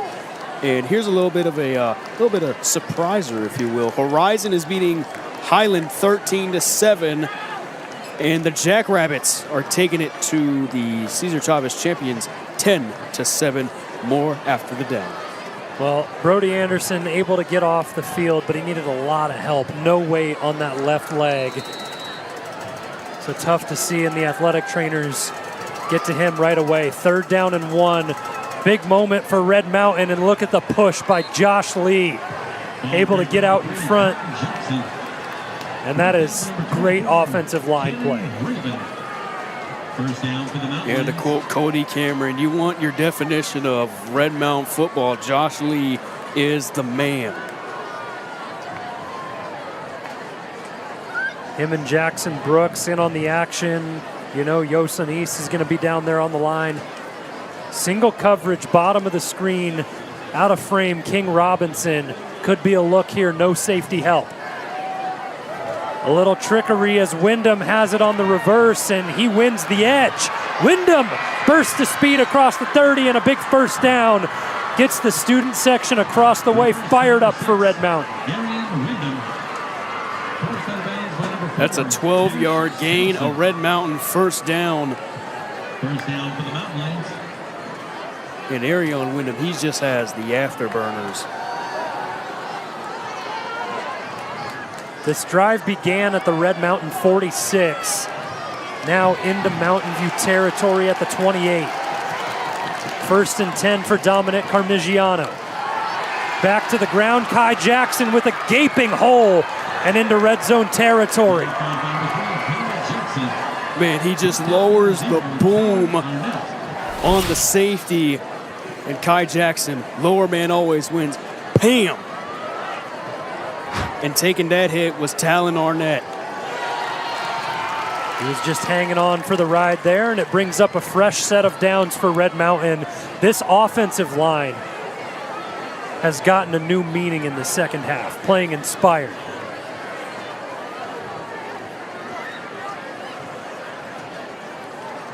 Carmigiano back to Jackson, and he's met quickly by Parker Foster on the inside, leading tackler for Mountain View tonight. I am currently running out of room for how many carries Kai Jackson has. in my little notebook. Got to get you graduated to a big notebook. Maybe one of those composition folders, something like that. Yeah, Hardback. yeah, there you go. Just a gain of 1 on first down for Jackson. 1:30 left in the third quarter. Wyndham in motion.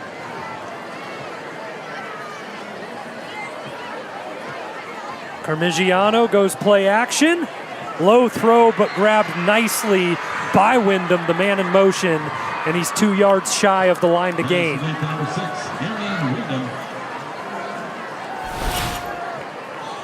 Ooh, that was a low ball. Arion Wyndham, good job at making that possessive catch. Pinkies inside. Pinkies inside, facing each other. Peevler checks back into the game as part of this heavy personnel package on a 3rd down and short. Clock continues to wind in this scoreless third quarter in the Battle of Brown Road. And this is a crucial red zone trip for Red Mountain.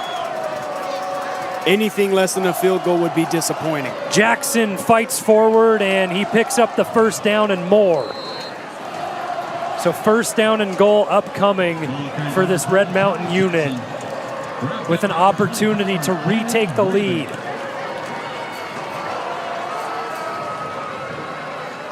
We'll see if they elect to get a play off prior to the end of the third quarter as the clock winds below 20 seconds here at Jesse Parker Field. McDaniel on the sideline is more than content to walk this one out.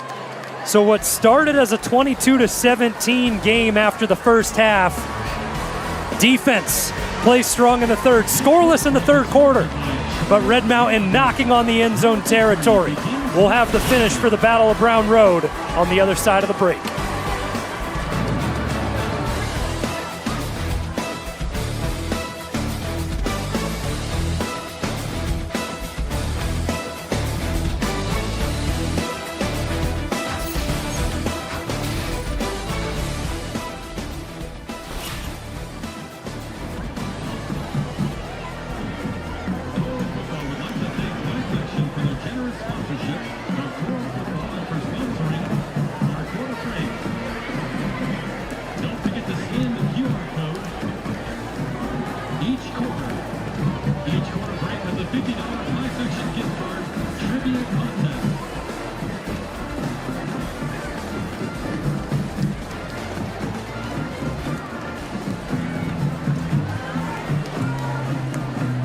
A 22-17 lead for Mountain View at home on their homecoming night in the Battle of Brown Road, and they hold a 22-12 record over Red Mountain in this rivalry series. Now that only includes regular season games, no postseason action in those stat lines, but we're shaping up for another fantastic finish in this rivalry. Alongside Nate Smith, I'm Zach Warhack. We have our third member of the crew, Rome Katie, down on the sideline, and Nate, with Mountain View up by 5, how big is a touchdown for Red Mountain to finish this drive? Astronomically huge, and it'll be kind of interesting because Mountain View went for 2 the last time they scored. Maybe Red Mountain follows it up with a 2-point conversion of their own. It would make it a field goal game, so it makes sense to me. They have to get there first. Parmigiano out of the gun. If it isn't broken, don't fix it. Kai Jackson with another carry, fighting for every extra yard down to the 1-yard line. There's Talon Arnett, the two-way player. Kai Jackson, 2 hands on the ball. You love to see it. He lost one in the red zone earlier in this game, fumbled at the 8-yard line where Mountain View recovered. Does not want to make a similar mistake. So they push the ball back to the 2-yard line, and Carmigiano goes I formation with Peevler and Jackson behind it. I mean, if it ain't broke, don't fix it. Jackson with another carry, met, fighting for the goal line and gets through. Red Mountain retake the lead to start the fourth quarter. astronomically huge. I'm really glad Red Mountain stuck with the run game. Kai Jackson is having himself a night, a real workhorse in that Red Mountain offense. 2-touchdown night for Kai Jackson. He had that magnificent 60-yard touchdown landing on his head, reaching for the goal line and breaking the plane earlier in this game. You called it, partner. Offense stays out on the field for Red Mountain as they now have an opportunity to make it a 3-point lead.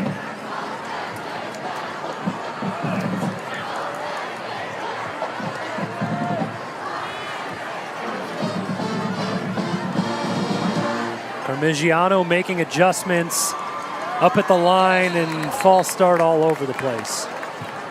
Going to be everybody but the center. With a situation like that, it feels like it's almost one of those trick plays set up where Parmigiano may have been coming up to the guard and the snap could have gone directly to Jackson. Well, I'll give him this. It gives him a lot more room to work with. You know, the field isn't as tight or condensed. Gives the receivers a lot more room to run their routes. See if Dominic Parmigiano can fit one in a tight window. Blitz pickup by Jackson. Good throw. Ended up being just a little bit behind Arian Wyndham. Looking for a call from the official. Close, but that really hurts because now just a 1-point lead for Red Mountain. Still plenty of time left in this fourth quarter with 11:15 to tick. And now you need everybody to step up. Special teams needs to get down the field, make a stop. Defense needs to hold their water. Well, it just makes field position that much more important, right? If Mountain View can just get into field goal territory for Girard, they have an opportunity. He's 2 for 2 on the season kicking field goals, a long of 34. Back to return for the Toros, number 1, Ziggy Galaviz. And number 0, Talon Arnett. On to kick off the mountain lines, number 22, Chase Pitzer. Pitzer, the left-footed kicker, steps up and ready to lean into this one. Arnett able to jump up and snag it, and he'll have his first opportunity to return tonight. Talon Arnett looking to find the edge with speed, and a big return out across the 40. Stood up at the 44 by Red Mountain. And Talon Arnett just as lethal in the return game as Tyreek Cornett on the other side of things. I mean, good shot from our camera guy. Let's see who stood him up. It looks like Ethan Adalinama. And, you know, you look at all these big returns, like Tyreek Cornett, for example, and then Galaviz with that one. The common theme here is the inability to play contain. Great field position for Mountain View to start this drive. And Goodman goes straight through the air. Well, the big return from Talon Arnett. Now he's called upon in the passing game for a gain of 6.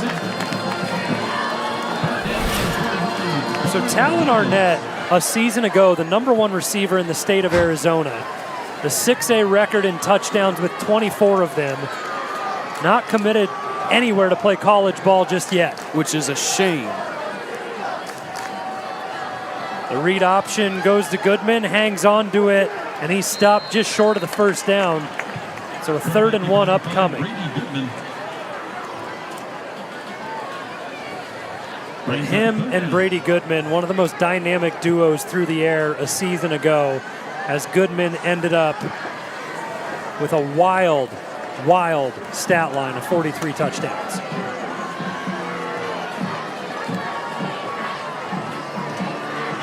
Goodman keeps it, and it's blown up. Jamison Wade, Crew Vanderlyn, 2 in the backfield, and they were met with their 3rd as Cade Goodare got in on the stop as well.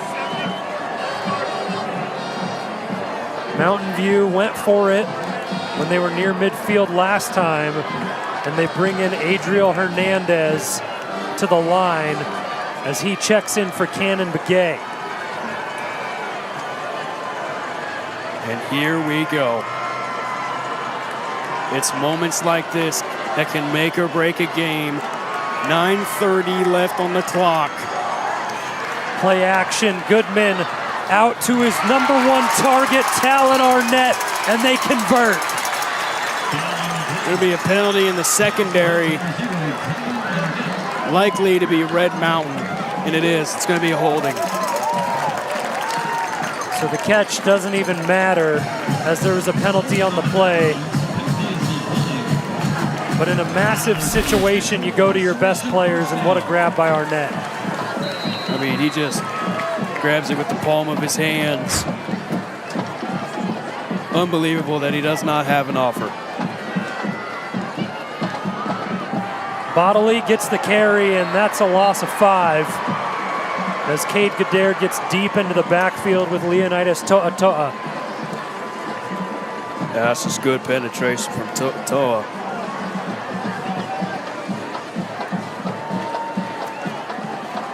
It's funny to see Mountain View just running Zachary Galaviz. I mean, he was coming back all the way from the 10-yard line there on a rushing play.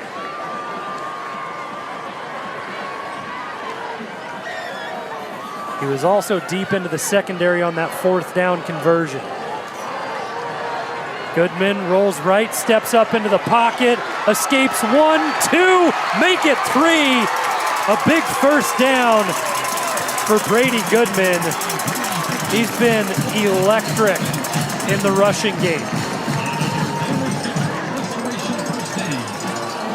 Well, I got to give Red Mountain credit. They kept him inside the pocket, but it's a matter of finishing the play. And Brady Goodman, just one of the best quarterbacks in Arizona, getting it done here tonight. Goodman keeps it, has a little bit of work to the outside as he continues to make positive gains in the groundwork. Cole Edmonds, Derek Wilson included on the tackle. You see Lopez getting in there as well. Yeah, I mean, that's pretty much all Miko Lopez, and he's had a good night for Red Mountain. And while we had 0 points in the 3rd quarter, the back and forth begins in the final frame of regulation. A whistle, and it goes against Red Mountain on the hard count. And that's enough to pick up the first down. So Kai Jackson, on the previous drive for Red Mountain, punches in a 2-yard touchdown to give Red Mountain the lead. And Mountain View looking to retake it immediately on the following drive. Well, Red Mountain was doing really good at not jumping at the freeze calls.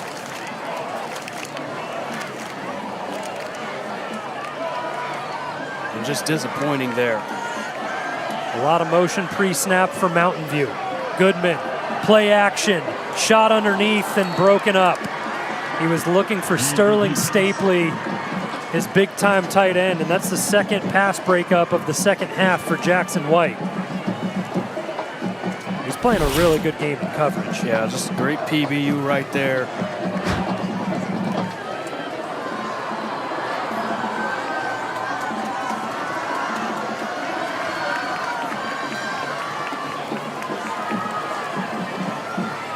$228 points up to this point in the season for Mountain View.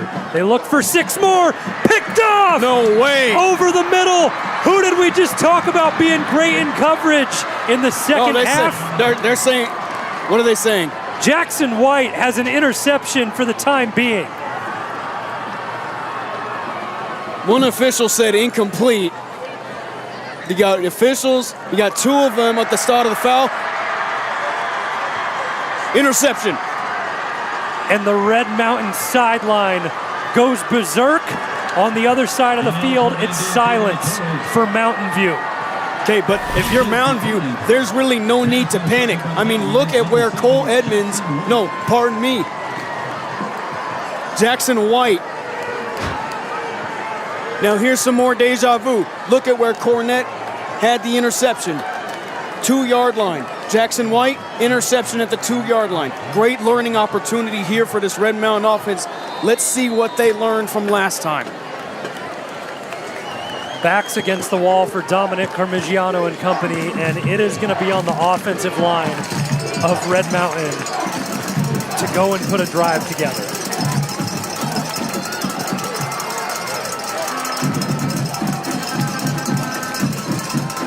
To the ground early, and some positive yardage for Red Mountain, just trying to give themselves a little bit of breathing room. Nose down for Kai Jackson as he stays strong in the ground game. And not quite yet, but the clock starting to become a little bit of a factor as we reach the halfway point in this fourth quarter.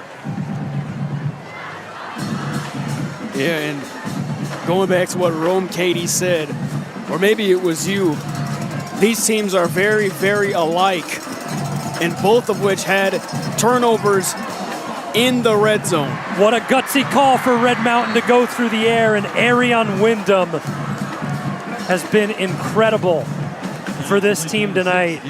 And we've also talked about how there hasn't been a true breakout wide receiver this season for this Red Mountain squad. Well, Arion Wyndham making his case tonight, approaching 100 yards. That is huge for the Red Mountain offense to get that kind of breathing room. Unbelievable. Parmigiano back to the ground, and Kai Jackson is met immediately up the middle by Diego Kish. Another one of those two-way players for Mountain View. Yeah, and if you have the ability to just stay next to Diego Kish, this guy is just a big dude, and it's really scary how mobile he is on the defensive line and on the offensive line. You really think 6'4", 320 is that big? Scary to match up against down there. A lot of time being taken here to get the play called for Red Mountain. So Darius Grayson Corks in the backfield now for the first time since his fumble earlier in this game.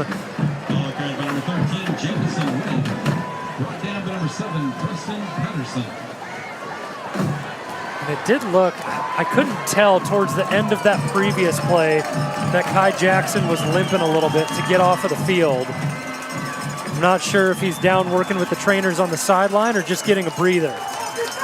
But Darius Grayson Corks stays in the game on a pivotal 3rd and 3. Red Mountain have it at their own 30 under 4:45 left in the fourth quarter. Very spread out look for Red Mountain. Got that stacked look at the top of your screen, and they're going to burn a timeout. Yeah, Brian McDaniel just couldn't ever get anything sent in and settled that he wanted. It could be that, or it could be a play to try and get Kai Jackson back into the game if you want to run the ball here and give him a second to try and walk it off.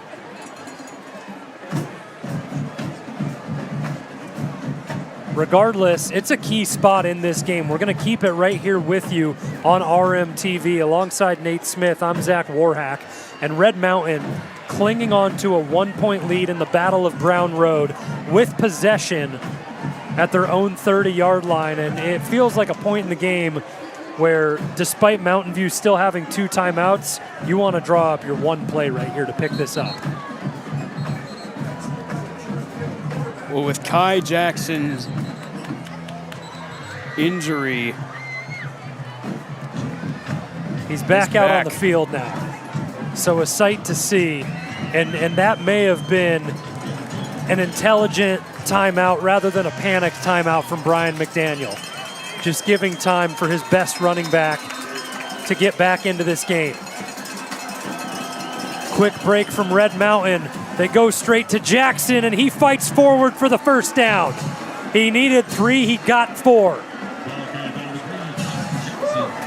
Just a critical play. Overall, hard-nosed football play. Halfback draw, it never fails. 4 yards for Kai Jackson. getting right up the middle of that Mountain View defense. And it's been the run game that's been so successful for Red Mountain all season. One of the biggest matchups in the state of Arizona tonight, and we have it right here. Kai Jackson able to fight forward for 2 yards, and he ran into his own man, Jaden Wyndham, in the backfield to start that off.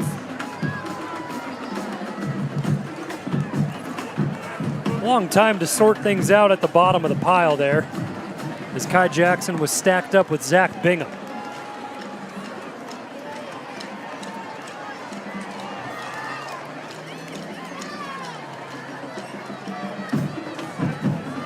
Red Mountain plenty content to let the clock continue to wind. Back to the ground for Jackson on 2nd down and 8, and he's brought down by Cannon Rabin, and now another 3rd down quickly forced by Mountain View. Here we go, 3rd and 6. 3rd and 6. Do you be risky and go for the pass? Go one right at the sticks? Or do you pound the rock with Kai Jackson and Darius Courts? The fate of this game lies in the hands of Red Mountain's offense. They go play action to Jackson. The comeback route, Wyndham. They've gone to it a few times. It works again. Arian Wyndham, special night. Unreal. It's the simple access throw. Dominic Carmigiano has been hitting those seemingly all night, whether it was King Robinson or Arian Wyndham, your leading receiver. He always hits the access route. You can never go wrong with a nice little curl route. And Mountain View spend their 2nd timeout of the half. This is exactly how you want and exactly how you expect a rivalry matchup to shape up. 2:35 left in the 4th quarter.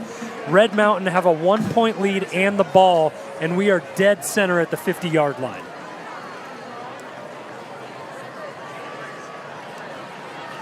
This second half has really come down to the front 5 of Red Mountain.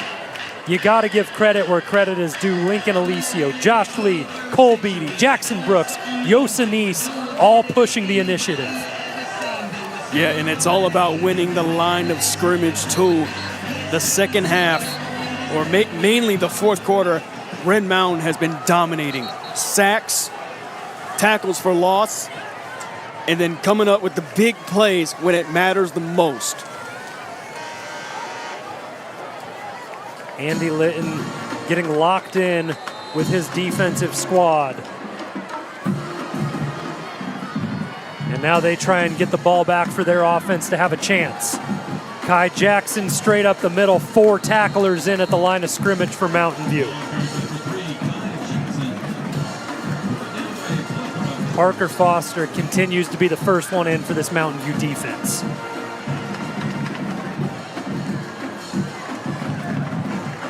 You know, you think about all the great rivalries. Red Mountain, Mountain View, Hamilton, and Chandler. 49ers, Seahawks, Ravens and Steelers. Penguins and Flyers. All of them have close games attached to them. Look no further than this matchup in front of our very eyes.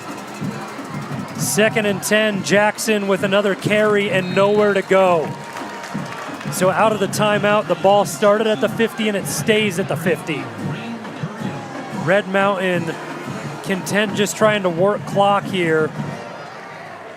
And now they need 10 in the 40 of Mountain View to pick up a first down. Personnel change here for Red Mountain. Mountain View elect to hang on to 1 timeout as the clock approaches 60 seconds left in the 4th quarter, and a first down wins it for Red Mountain. In essence, here's your game. Crowd on their feet. Carmigiano out of the gun. Looks left, goes to his tight end, and he stops short of the line to gain. So decision time for Red Mountain. From the 45-yard line, they need 5 to pick up a first down. They go to Wyndham short of the sticks, and he's tackled immediately.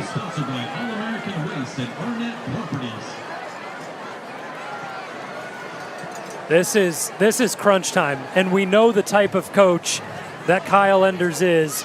He wants to go out and win a game. He's shown aggression time and time again throughout his tenure at Red Mountain. And you just have to weigh the consequences. You're at the 45-yard line. All Mountain View need are a field goal to take this game. We got to expect the unexpected if you're both sides. Mountain View, you're thinking, well, what if there's a fake? What if they do the same thing that we tried doing to them? Red Mountain, frankly, I don't know what they're thinking. Chase Pitzer out onto the field, and I don't disagree for the time being.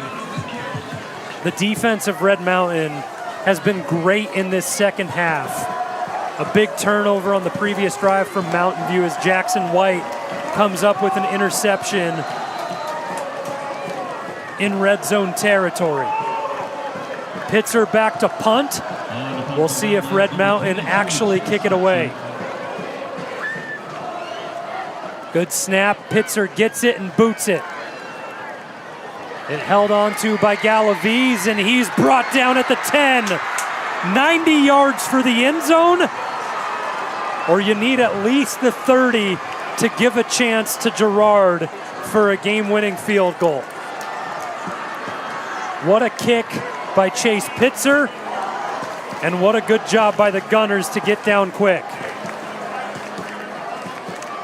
Okay, here's your game plan for the Red Mountain defense. No big plays, no big plays, no big plays.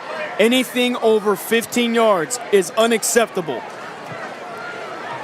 I know that Kyle Enders is one of the more aggressive coaches with his defensive calls in the state of Arizona, and I'm a big believer in prevent defense prevents you from winning. Go get the quarterback. Make a play. 100%. On first down, Goodman goes down. There's the pressure from Red Mountain, and he's sacked just outside of the end zone. Clock ticks. No timeouts for Mountain View. They need to get ready. They need to get back on defense. They got one more play. The game's not over until that horn blows. A loss of 8. Goodman back to pass. Steps up, takes a shot. Cornett! Penalty on the play. It's going to be PI. Cornett can't hang on to the interception, and guard Lyles tangled up with Talon Arnett in front. Unreal. That's tough to see a penalty at that spot in the field. I mean, the ball is 15 yards past, maybe 10 yards past Talon Arnett, and they call the flag. But it stops the clock with 20 seconds left, and that is where it becomes ever so important in high school football that it's not a spot foul on the pass interference. I mean, yeah, like you said, if that's a spot foul, it's at the 40, and all Brady Goodman has to do is throw it 15 yards, which he's been doing all game. Another trips look for Mountain View. 20 seconds to decide the Battle of Brown Road. A swing out to the near side, and Jackson White got laid out by Teo Weeks on that play, and there's no call. Okay, so if this picks up on my teleprompter here, oh, it doesn't, unfortunately. There was a lot of contact with Teo Weeks and Jackson White. Frankly, we're lucky it's not a defensive penalty. I saw it the other way around, partner. Teo Weeks set a pick in the secondary and laid out Jackson White while he was running to pursue the pass. Regardless, no laundry on the field. Goodman goes for the quick one back to Weeks. Red Mountain doing a great job staying in front to make the tackle. 9.7 seconds left on the clock. It ticks and a spike for Brady Goodman in the final stages of this rivalry. This game hangs in the balance. Mountain View are not going to have a time to set up a field goal. Absolutely not. They're going for the kill shot. It's going to be a touchdown. Red Mountain need to be prepared for everything. You need to keep it in front of you and tackle, watch the hook and ladder. And if you're Mountain View, it's time for your best call of the season to come out in this game. They got 5 guys 20 yards deep, and Kyle Enders is going to call a timeout. He wanted to see the pattern and give his team the opportunity to talk things over and let them know exactly how they want this down played. This, with all intents and purposes, is the final down of the game. 6 seconds left. I mean, if Mountain View want, they can throw a quick out route and maybe give Brady Goodman an opportunity at a deep ball to the end zone. But so 7.2 is what the clock operator has it at. It takes a lot of time. You got 7 seconds even. And even if Mountain View does do like a Hail Mary, look no further than Talon Arnett. He's done it before last year to end the half. Maybe he can do it to end the game.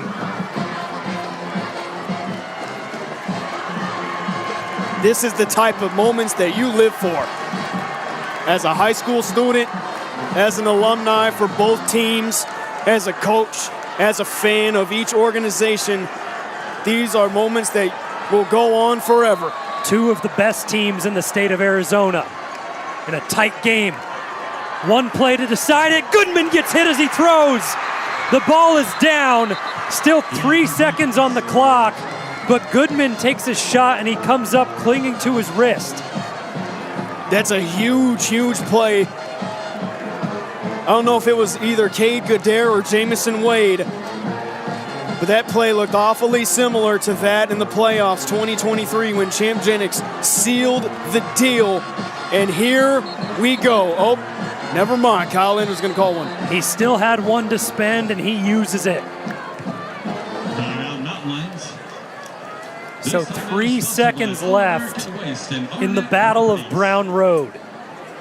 No matter what happens on this play, it is over. There is nothing that sends us to overtime. It ends here.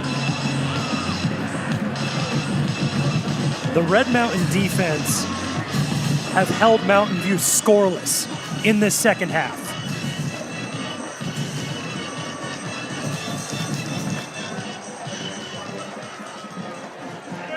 A testament to this unit, and as you mentioned, the adversity. Going up 17-0, giving up 22 unanswered. They battle back throughout the 3rd and 4th quarter, and it's a spot that every single player on that field is excited to be a part of. This is it. 3.3. Whose name is going to be etched on that trophy in the year 2025? Goodman takes the snap, looks over the middle. Galaviz with the hook and ladder pitch back. It is over! The Battle of Brown Road goes back to Jim Jones Field.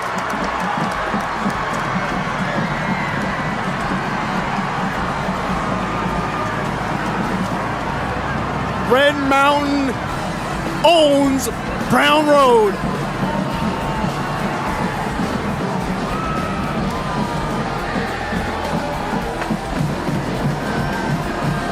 And on a historic night, one that many here will remember forever, Red Mountain's gonna take this one and crash the party.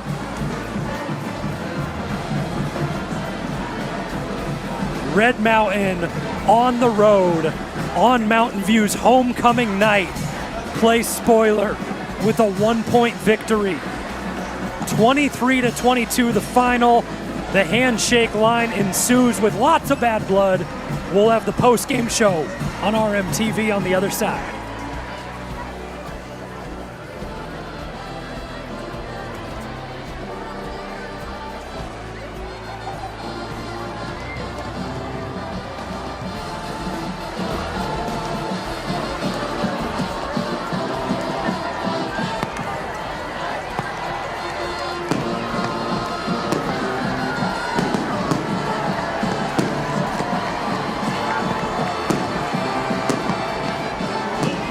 A 23-22 victory for Red Mountain on the road in the Battle of Brown Road. Rome Katie down with head coach Kyle Enders. My goodness, guys, what an unbelievable game here with Coach Kyle Enders. Coach, I gotta just say this off the top. How does this one feel to get this one? Feels really good. We've worked our butt off, these kids and this coaching staff. We deserve this one tonight. From last year, we needed this one. This defense played a scrappy second half, holding this Mountain View offense that did really well in the second quarter to get back in this game. What were the adjustments that you made to get to this win tonight? We had to get one of the best quarterbacks, if not the best quarterback in the state. We had to get him off his rhythm. We had to send some pressure to him, and that's what we did, and our kids held up in the back end. I'm really proud of them. On the sideline, I saw a lot of passion from this team, sticking together. Even when you guys were down, you guys stuck together. How much is that testament to your coaching and these kids buying into this program? It's everything. It's our community, it's our school, it's the support that we have from our admin to our coaching staff to our senior leadership. We talked a lot about it throughout the offseason, that this is a special group because we're so tight and bonded. It shows when your back's against the wall, when they go on big runs like they did in the second quarter, and I couldn't be more proud of this group. What are the celebratory plans for tonight? I have no idea, but we just crashed somebody's homecoming. Perfect way to end it. Coach, last thing from you. You guys go back home to play Gilbert at your home ground. How are you going to try and take this momentum back with you to Jim Jones Field? You got to keep it rolling. Week by week, it started in practice. We had a hell of a week at practice. And these kids know, we got a lot of good senior leadership, and they know we're not going to take anybody lightly, and we want to put it to Gilbert on our homecoming. Thank you so much, Coach. Go celebrate the win. You deserve it. Thank you. Guys, back to you. What an unbelievable match here at homecoming here at Jesse Parker Field, guys. Unbelievable. Thanks, Rome. A 1-point victory for Red Mountain. And Nate, to finish this thing off and break it off, the Battle of Brown Road was stellar through and through. I have lost my voice on the final play. These guys, back and forth, competing for everything. It just means more in a rivalry matchup. We see the game highlights. Take us through them, buddy. Oh, you know what? It all started with the Tyreek Cornett kickoff return. Really jump-started this Red Mountain team. And Kai Jackson, 60-yard touchdown. Toro Nation obviously loving it. Full house tonight. But Brady Goodman, though, unbelievable game from him. Except Red Mountain is able to contain the Mountain View offense, and they come out victorious. Brady Goodman getting it done through the air and on the ground as well. Really just three different chapters to this game, right? It starts with a Red Mountain lead, 17-0. Then Mountain View comes storming back, 22-17 on the half. Then in the final two frames, it is all Red Mountain. All they needed was one drive, get it done, fail the 2-point conversion, but it's enough to get a 1-point victory. Okay, you need to get like a Tic Tac or something, man. I've never seen your voice this raspy, but frankly, I got to hand it to Mountain View. They're one of the best teams in 6A. They can compete with anybody. But with that being said, look out for Red Mountain this year, fellas. Well, as Rome Katie mentioned, upcoming, they have Gilbert for the homecoming matchup. And so I can go ahead and get this voice rested and back to normal. We got to go to our key players of the game, our MVPs. And I'm going to cheat and give it to 12 players. The front seven of Red Mountain's defense plus the offensive line got everything done in the second half. Okay, front seven. I like that. There's one guy that stands out on this Red Mountain team, and frankly, he's been the heart and soul of this Red Mountain offense. It's none other than Kai Jackson. Time after time, this kid puts in 110% effort at practice, and it shows in the games. He's incredible. Bottom line. 2 touchdowns tonight for Kai Jackson in this ever so eventful performance. Red Mountain 23-22, the final here at Jesse Parker Field, and the Battle of Brown Road Trophy heads back to Jim Jones Field. For Rome Katie on the sideline, Nate Smith in the broadcast booth alongside me. I'm Zach Warhack. Gonna go rest the voice. Have a great night, everybody.